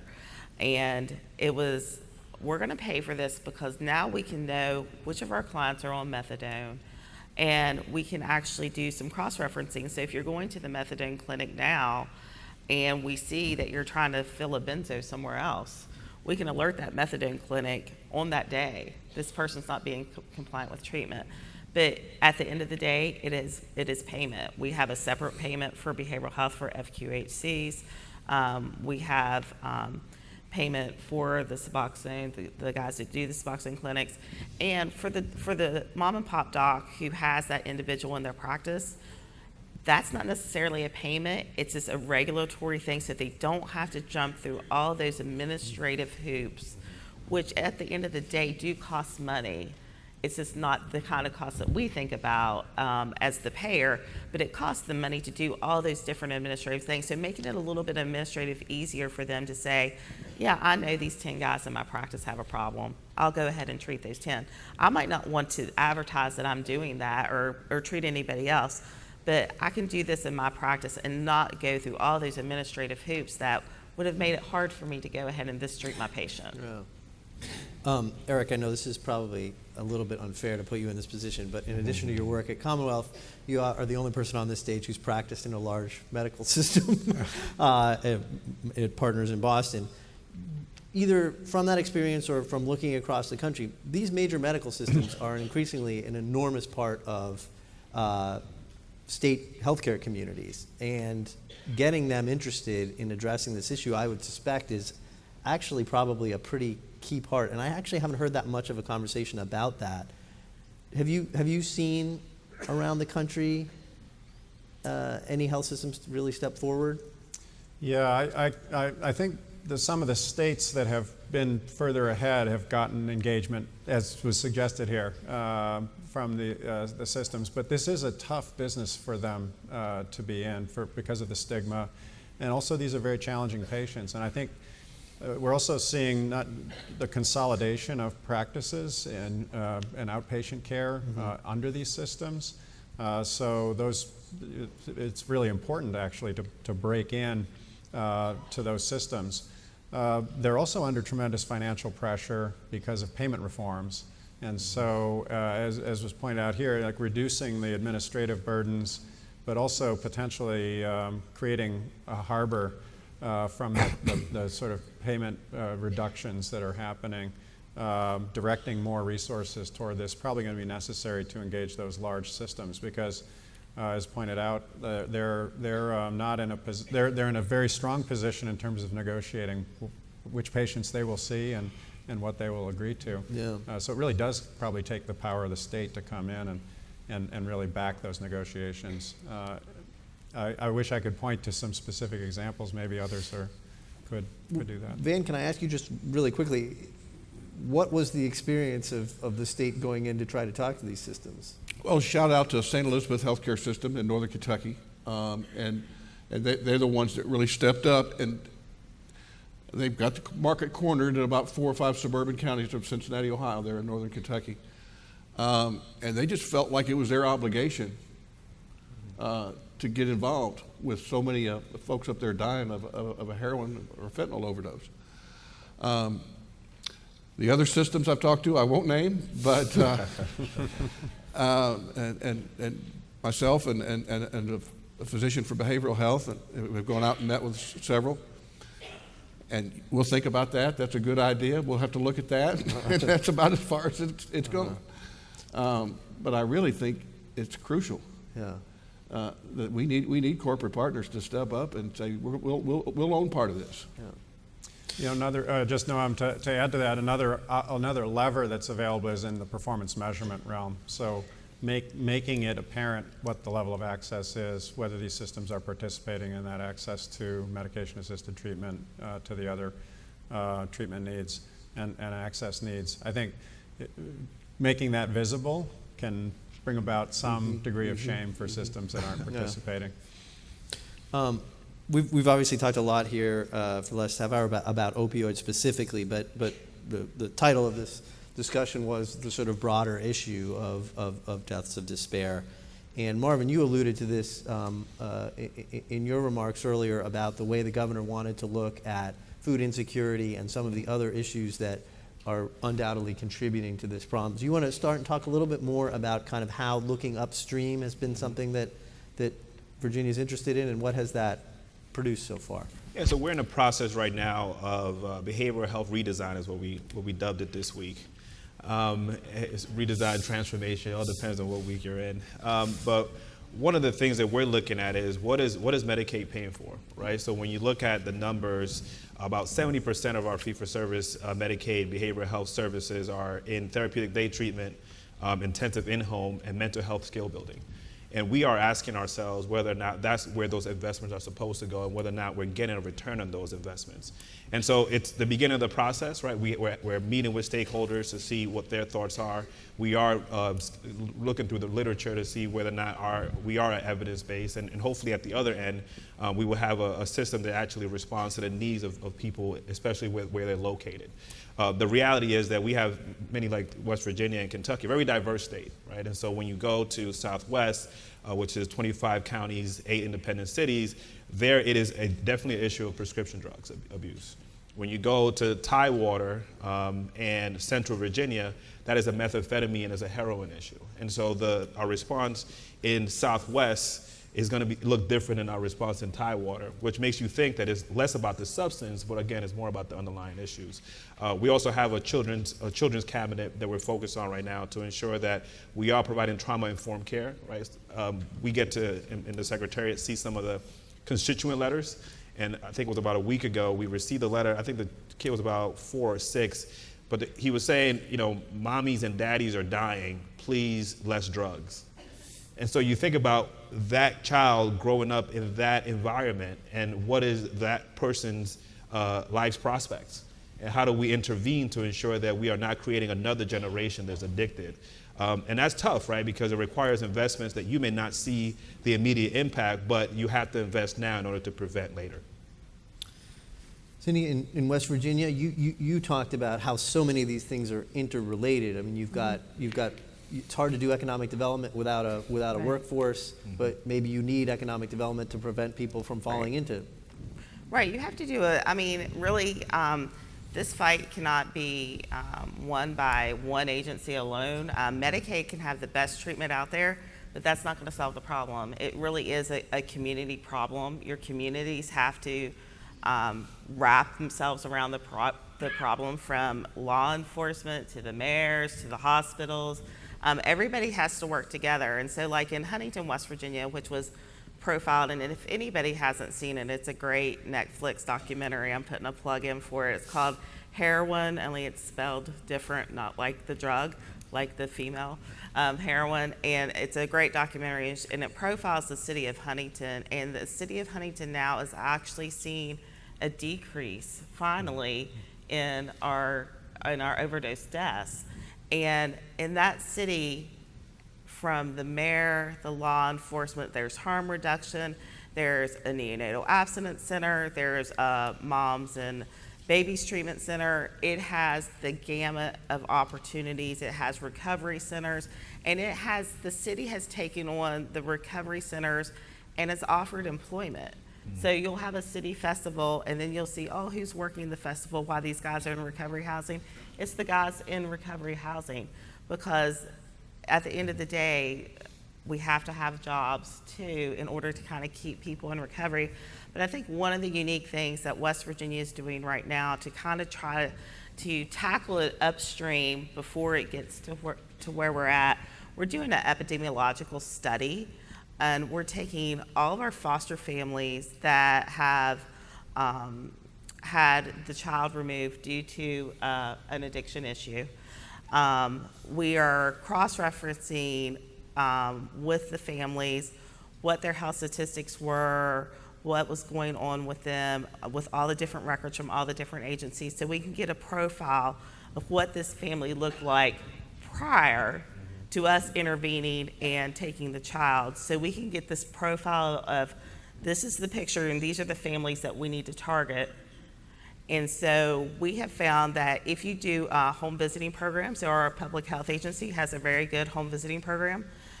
If you put home visiting into a home, you're 80% less likely to end up intervening and taking that child out of the home. So we're doing this study to kind of get a profile of what these families look like before it gets to the point of crisis, so we can do that early intervention, because that's the way we are going to save our children in West Virginia, because it really is a next generation thing that we're trying to save, because we know that every time a child is removed and they go from placement to placement, that trauma and their ACE scores are going up, and we all know that people that work with ACE scores, and you know, the higher your ACE score, the less likely you're going to achieve different things as you get older. So I think one of the key things that we can do while we're trying to tackle the problem and solve the problem in the crisis of the day and getting the people in recovery now is also do that prevention piece. Get it to where people aren't going into the system, and what can we do to make sure we are profiling and targeting our resources. Because, you know, West Virginia is a small state. We do have limited resources, so we have to be very smart and target our resources and use data in a way that we can target those resources to the right people in the right communities and the right interventions in order to get the best outcomes. Yeah, I think the substance abuse treatment field is constantly evolving, and I think we, and like a lot of other places, and even here in DC, have come to realize that for people to be successful in recovery, it's got to look more than just a 30-day program, and then maybe a phase 2 program, and then go back home where you came from, and everything will be okay. So we're looking at a lot of transitional housing opportunities. How can we expand that? And employment supports and job training. We've got some private providers that have set up peer support specialist academies. And every 6 months or so, they graduate about 15 peer support specialists. This same company is teaching culinary skills and welding to the folks in their phase 2 and phase 3 of their programs. And we want to be able to replicate that and see that broader across the state. Not just a job, but a meaningful employment that you can support your family on. And has that, in terms of finding the resources to do that, has that come from Medicaid? Has that come from elsewhere in the state? A lot of the resources to do that is coming from the SOR grants and the SDR grants that came from Congress, and so that's kind of how we're looking at spending a good portion of that money. And what about West Virginia? Where's the money coming from for you to do some of that work? So it's very blended. Some of the money comes from Medicaid to do some of the preventions and the treatments and the home visiting. Some of the money, some of the job development money comes from different grants, and we have SOR grants and STR grants. And then some of the money comes from our Bureau for Children and Families and their funding sources through ACF.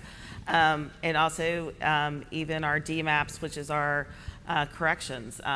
We have money coming from there. So it can't be a one stream effect. So we have some really good programs that are out there right now. They're called quick response teams. And it takes a law enforcement, EMS professional, and a peer recovery support.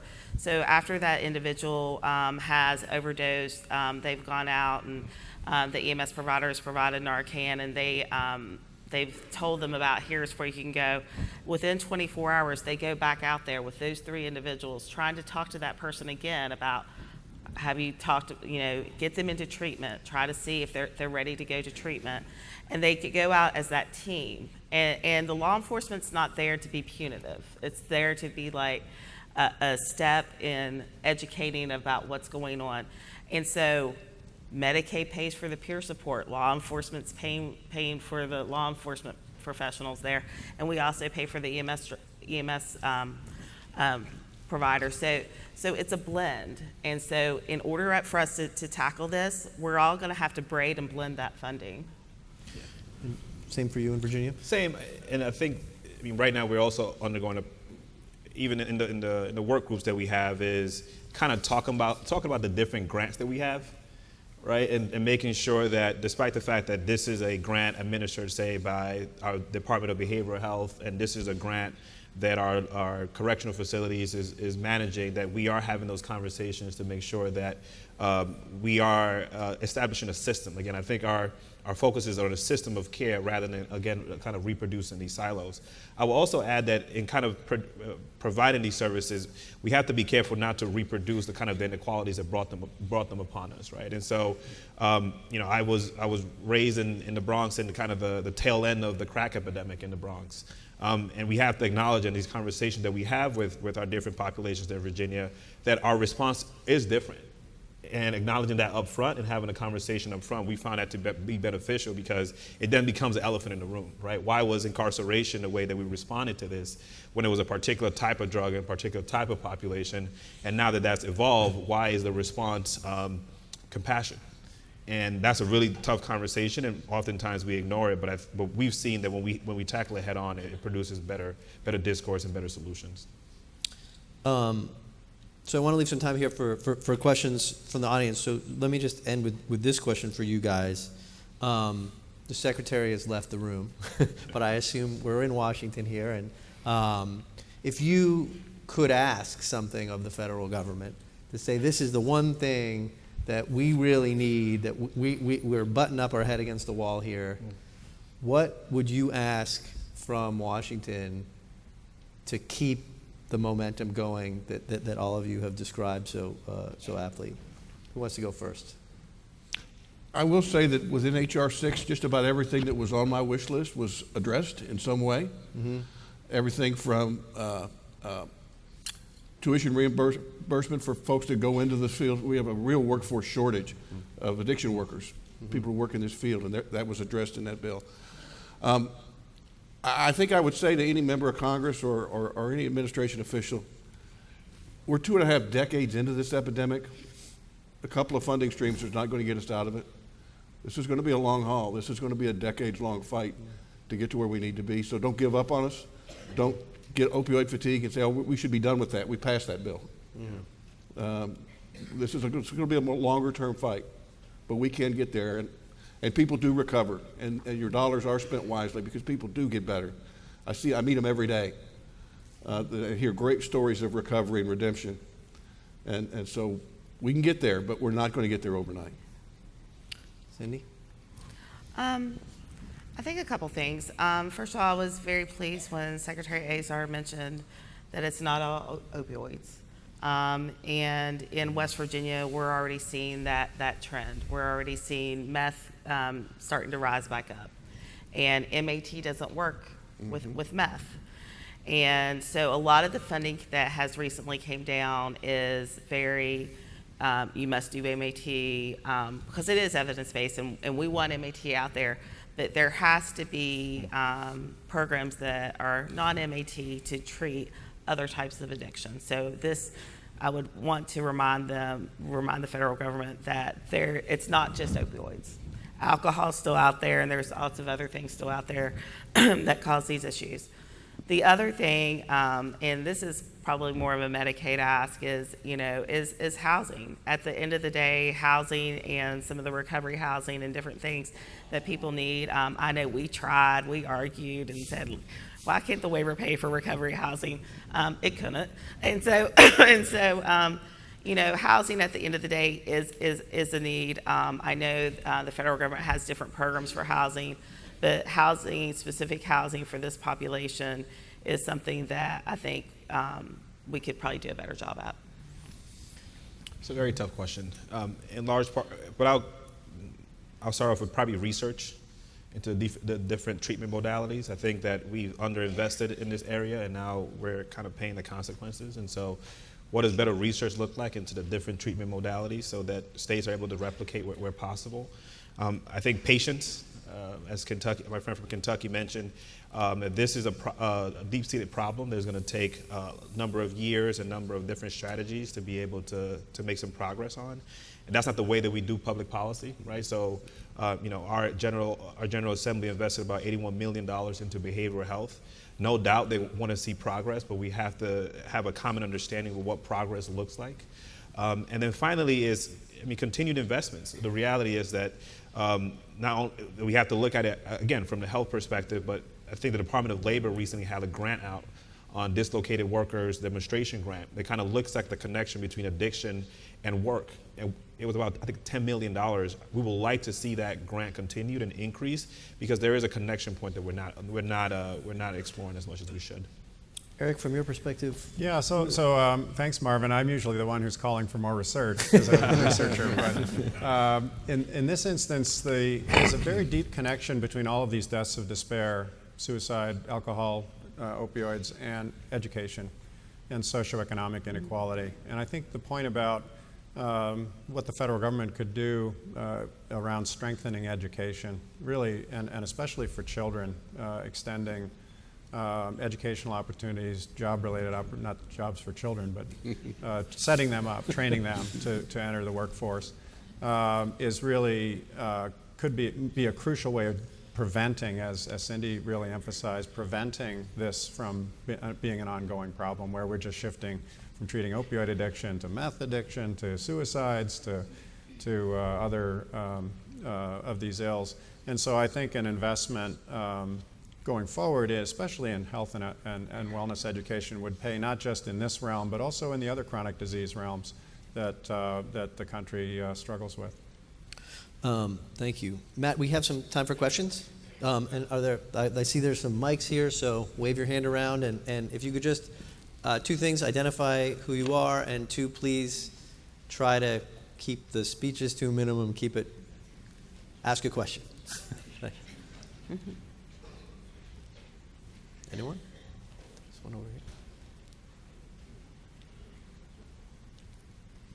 Good morning. Sorry about that. If you weren't awake, you are now. Quick question for the audience.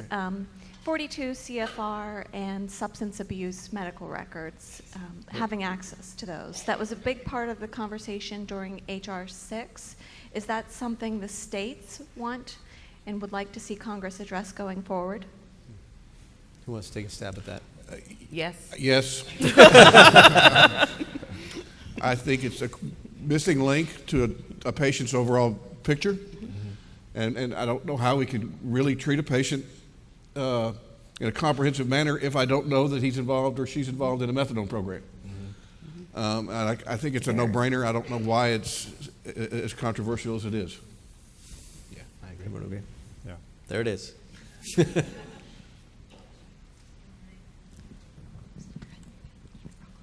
Good morning, Dr. Snyder. I was happy to hear you mention the connection between education and socioeconomic issues. Can you elaborate a little bit more about what you think our nation needs to do to invest or particular strategies to address the educational component and socioeconomic component?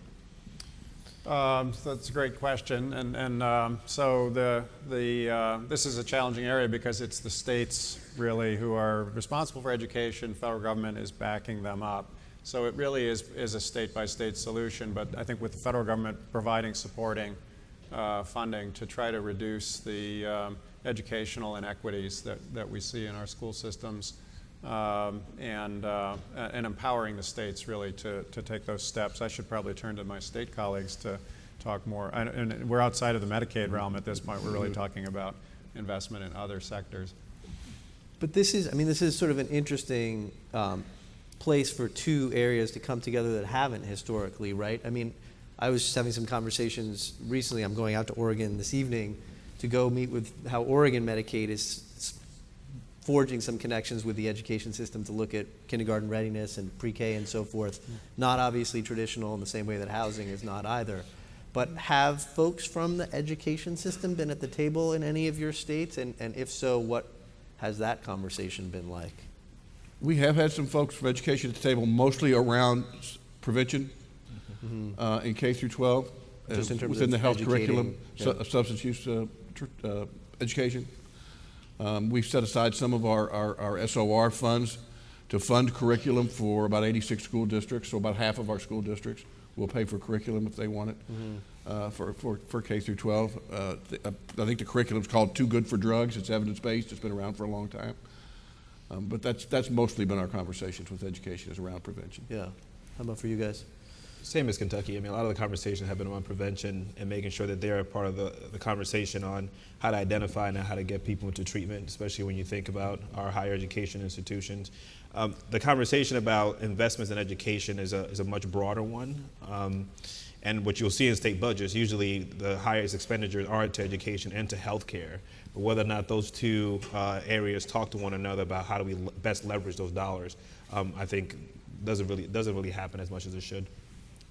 So in West Virginia, absolutely, we work with our education department. One of the unique things that we've been able to do with our education department, if you ask a teacher in West Virginia, they'll say, these aren't the kids I went to school to teach, because the kids that are sitting in their classroom are kids that have seen some horrific things and have gone through trauma. So we've worked with our education department and put trauma-informed care and given training to our educators. And then we also have a liaison that really works with our education in our schools to kind of let some of the teachers know of what's going on with some of the children, especially the children that have been exposed and the children that are now in our custody. In addition, we do a lot with education with regards to putting in mental health counselors and different things in our schools, and we fund that through the Medicaid program. Interesting.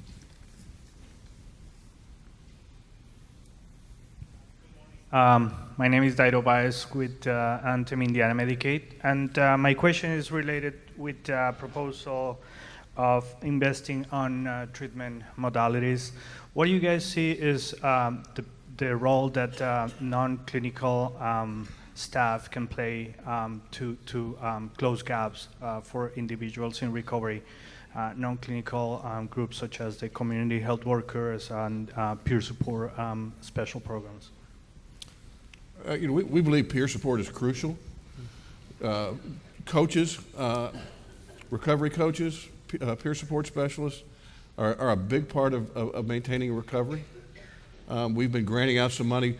We just granted money to a program in Lexington where individuals in recovery get connected with a recovery coach, and every 2 or 3 days they get a phone call. How you doing? You need anything?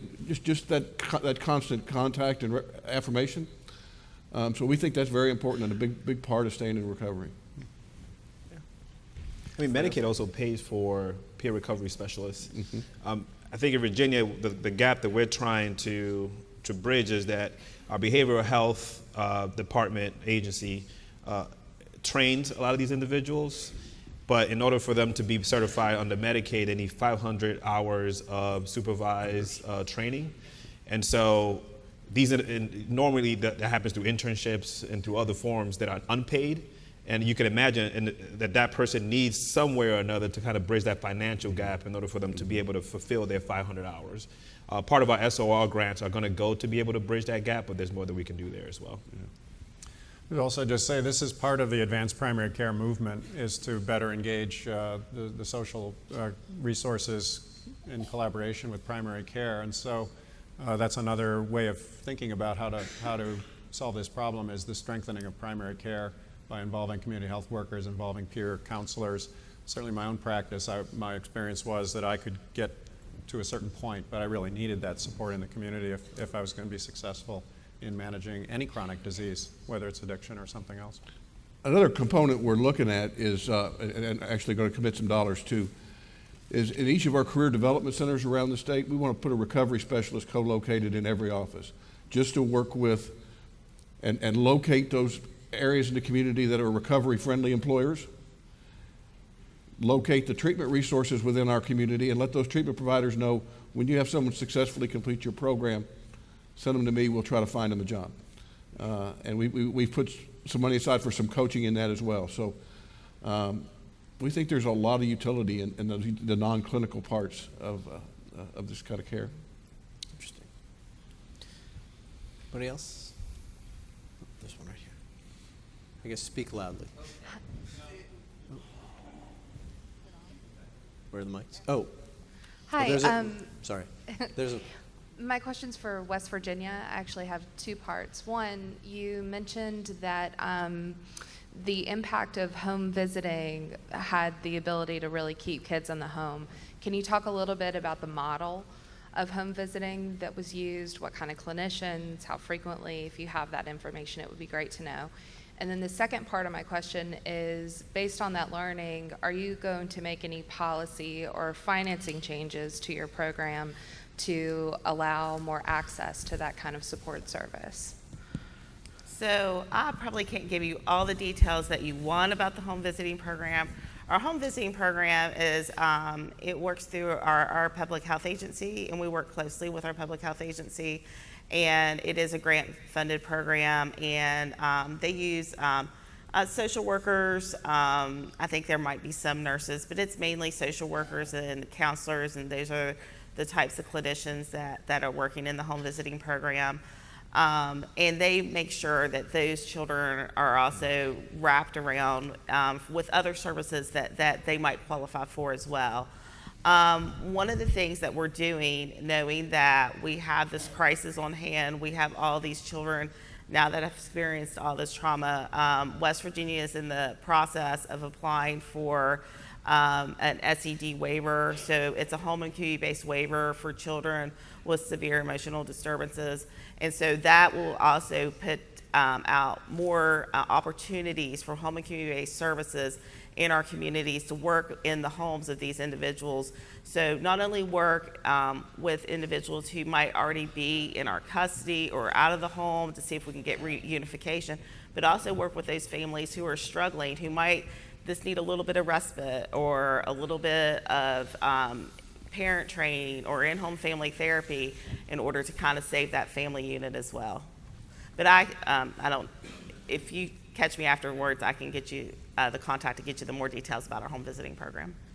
So we got one back there by the, sorry, one back there by the mic is back there by the lights, and then another one up here. Oh, one here, and then here in the front. Good morning, Rob Savosky with Connecticut Medicaid. A couple of weeks ago, the FDA came into some criticism for approving an opioid that's 10 times more powerful than fentanyl. My question is two parts. Do you see the FDA as being a partner in fighting deaths of despair? And if not, what could we do to bring them into the fold? All right, who wants to take on the FDA? I will say I think Commissioner Gottlieb has made some very good decisions, taking Opana off the market being one of them.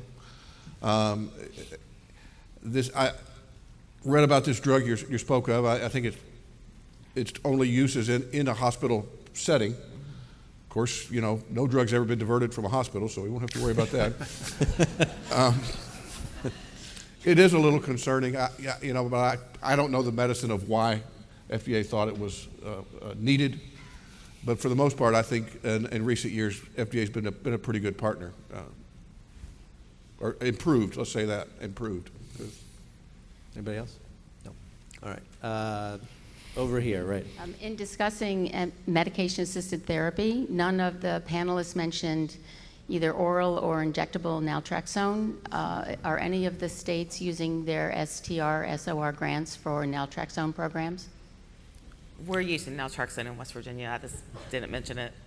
We are as well. We also are offering it up for folks leaving a correctional setting with an opioid use disorder.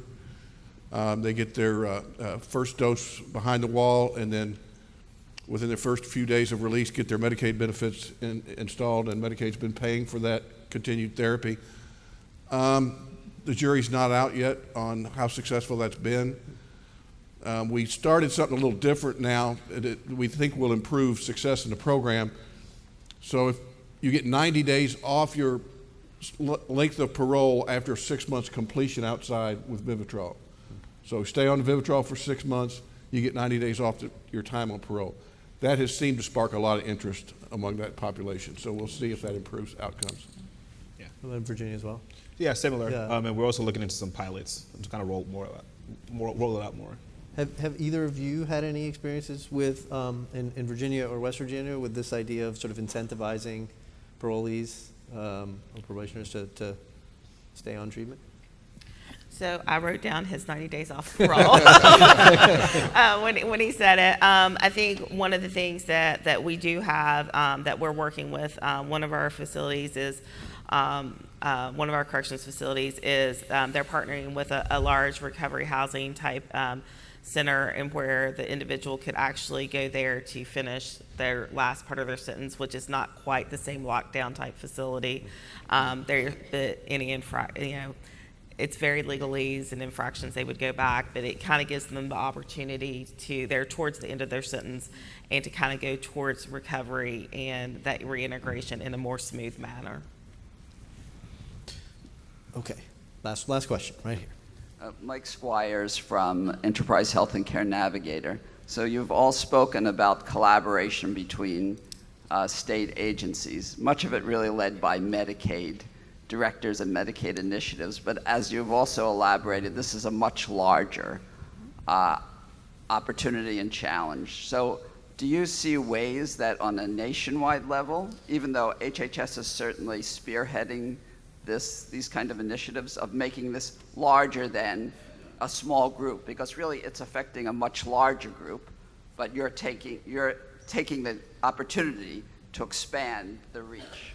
So instead of just states are very important, but making this part of a national movement, so within states, people see how it's being handled, and not just in a Medicaid form, which is very important, obviously. Mm-hmm. Great, last question. Marvin, do you want to go first on this one? It depends on what hat I have on. I mean, when I was working for Senator Warner, I would say absolutely there's a federal role and the federal government should lead. And I think the leadership the federal government has demonstrated is by allowing us to have this conversation and providing us with the financial resources to be able to experiment in the state level. Now that I'm in the state level, I think it all depends. Well, first is that we do collaborate, right? That Kentucky, West Virginia, and Maryland are in constant communication because we're right next to one another. We do have forums in which we share ideas. So, this is working in West Virginia. How do we replicate it in Virginia? And so those conversations are happening. But I think my fear, now that I'm in the state level, is that it's kind of the heavy-handedness of the federal government, right? That once you do have the federal government get involved, then it could stifle some level of innovation that happens in the state level. And so it matters how it happens, and it matters the tenor in which it happens. How about you got thoughts? I think the federal government definitely plays a role, and I think by allowing some of the flexibilities that we have. I know in West Virginia, Senator Joe Manchin spearheaded Jesse's Law, which is now law, which, if you go in and you let them know that you were a previous addict, they're not going to discharge you with some pain pills. And so there are a lot of things that I think can still be done on the federal level. But I think that some of the things that can be supported is when evidence-based practices are out there and they're proven, that there is more publication of this is evidence-based, especially MAT. It's not trading a drug for another drug. Addiction is a disease, and it's not a moral failing, and some of those things that could be spearheaded on the federal level to kind of decrease the stigma of addiction, because that is still a major hurdle for individuals. One of my really good friends, her son OD'd in the Charleston Town Center Mall in the Macy's bathroom. I had no idea that he even had a drug problem. And the first thing she said to me was like, I'm coming out of the closet. I'm coming out of the closet. I'm not ashamed anymore. And she has spearheaded things in West Virginia and has gotten funding done for addicts in West Virginia that I didn't think would ever become possible, because there is such a bad stigma still. Even though it touches everybody, people don't want to say, my son or daughter has this problem or this disease, because it's seen as a moral failing by so many. Great. Well, thank you very much, all of you, for your thoughts and insights.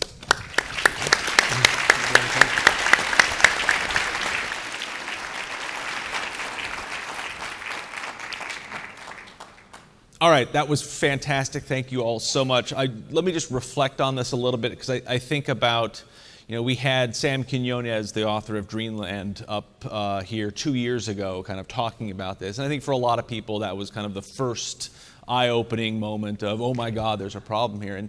But one of the things that really struck me about what he was saying, and what I think you're really seeing reflected throughout this, is it really isn't an opioid crisis, the way that it gets portrayed. It is a crisis of community amongst a bunch of other things. And that's, again, it's not something that we traditionally have easy answers or tools or solutions to figure out. But this is the real world, and this is the reality and the future in which Medicaid has to operate. And just kind of reflecting on some of the words I heard from this fantastic panel, things like whether it's just, treatment and recovery and prevention, or whether it's quality measurement and performance metrics, it's involving child welfare and corrections and the police and public health and housing and braiding funding. To me, this is a perfect reflection of what Judy was talking about just a few minutes ago, of this is emblematic and indicative of the new era of what Medicaid leadership has to be. This is not just trying to figure out what can we do best in our own silo, but how can we lead across silos? Because it's going to take all of those silos acting together as a community to try to solve this problem that we have in the community. And so with that, again, I want to thank all of you. That was fantastic. Another round of applause for these folks.